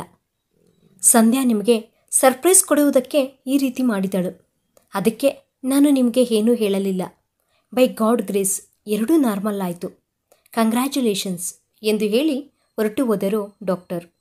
ನನ್ನ ಸಂತೋಷ ದ್ವಿಗುಣ ಆಗುವುದಕ್ಕೆ ನನ್ನ ಸಂಧ್ಯಾನೇ ಕಾರಣ ಎಂದು ಅರವಿಂದ್ಗೆ ತುಂಬ ಹಾಯಾಗಿ ಅನಿಸಿತು. ಅರವಿಂದ್ ಮನೆ ಈಗ ಆನಂದ ನಿಲಯವಾಗಿದೆ. ಏನಾದರೂ ಸ್ವಲ್ಪ ಶಬ್ದವಾದರೂ ಎಲ್ಲರೂ ಸಂಧ್ಯಾ ಹಿಂದೆಯೇ.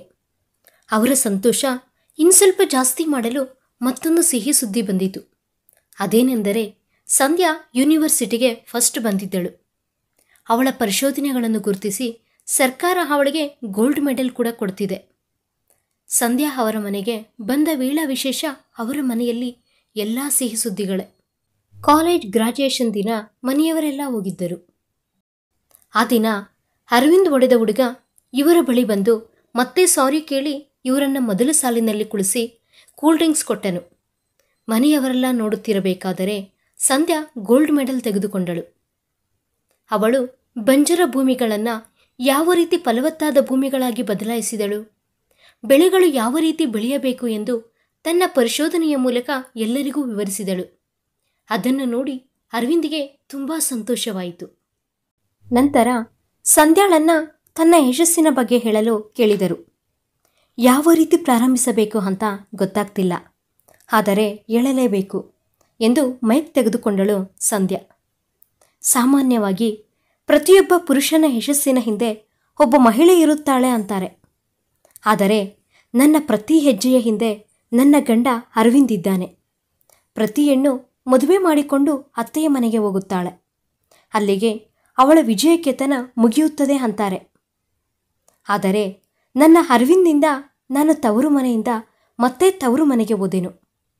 ನನ್ನ ಮದುವೆಯಾದ ದಿನ ನಾನು ಇಂಟರ್ ಎಕ್ಸಾಮ್ ಕಂಪ್ಲೀಟ್ ಮಾಡಿದರೆ ಸಾಕು ಅಂತ ಅಂದುಕೊಂಡಿದ್ದೆ.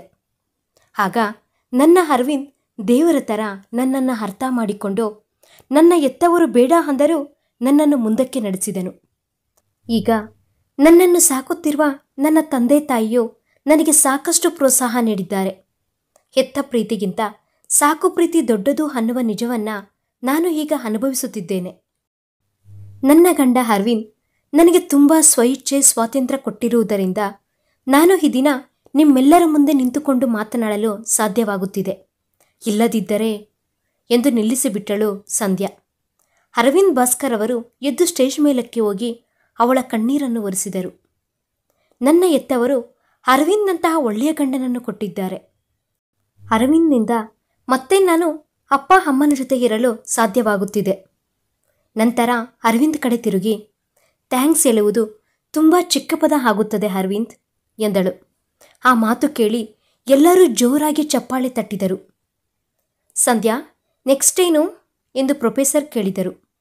ನಮ್ಮ ಊರಿನಲ್ಲೇ ರೈತರಿಗೆ ಸಹಾಯ ಮಾಡ್ತೀನಿ ಎಂದಳು.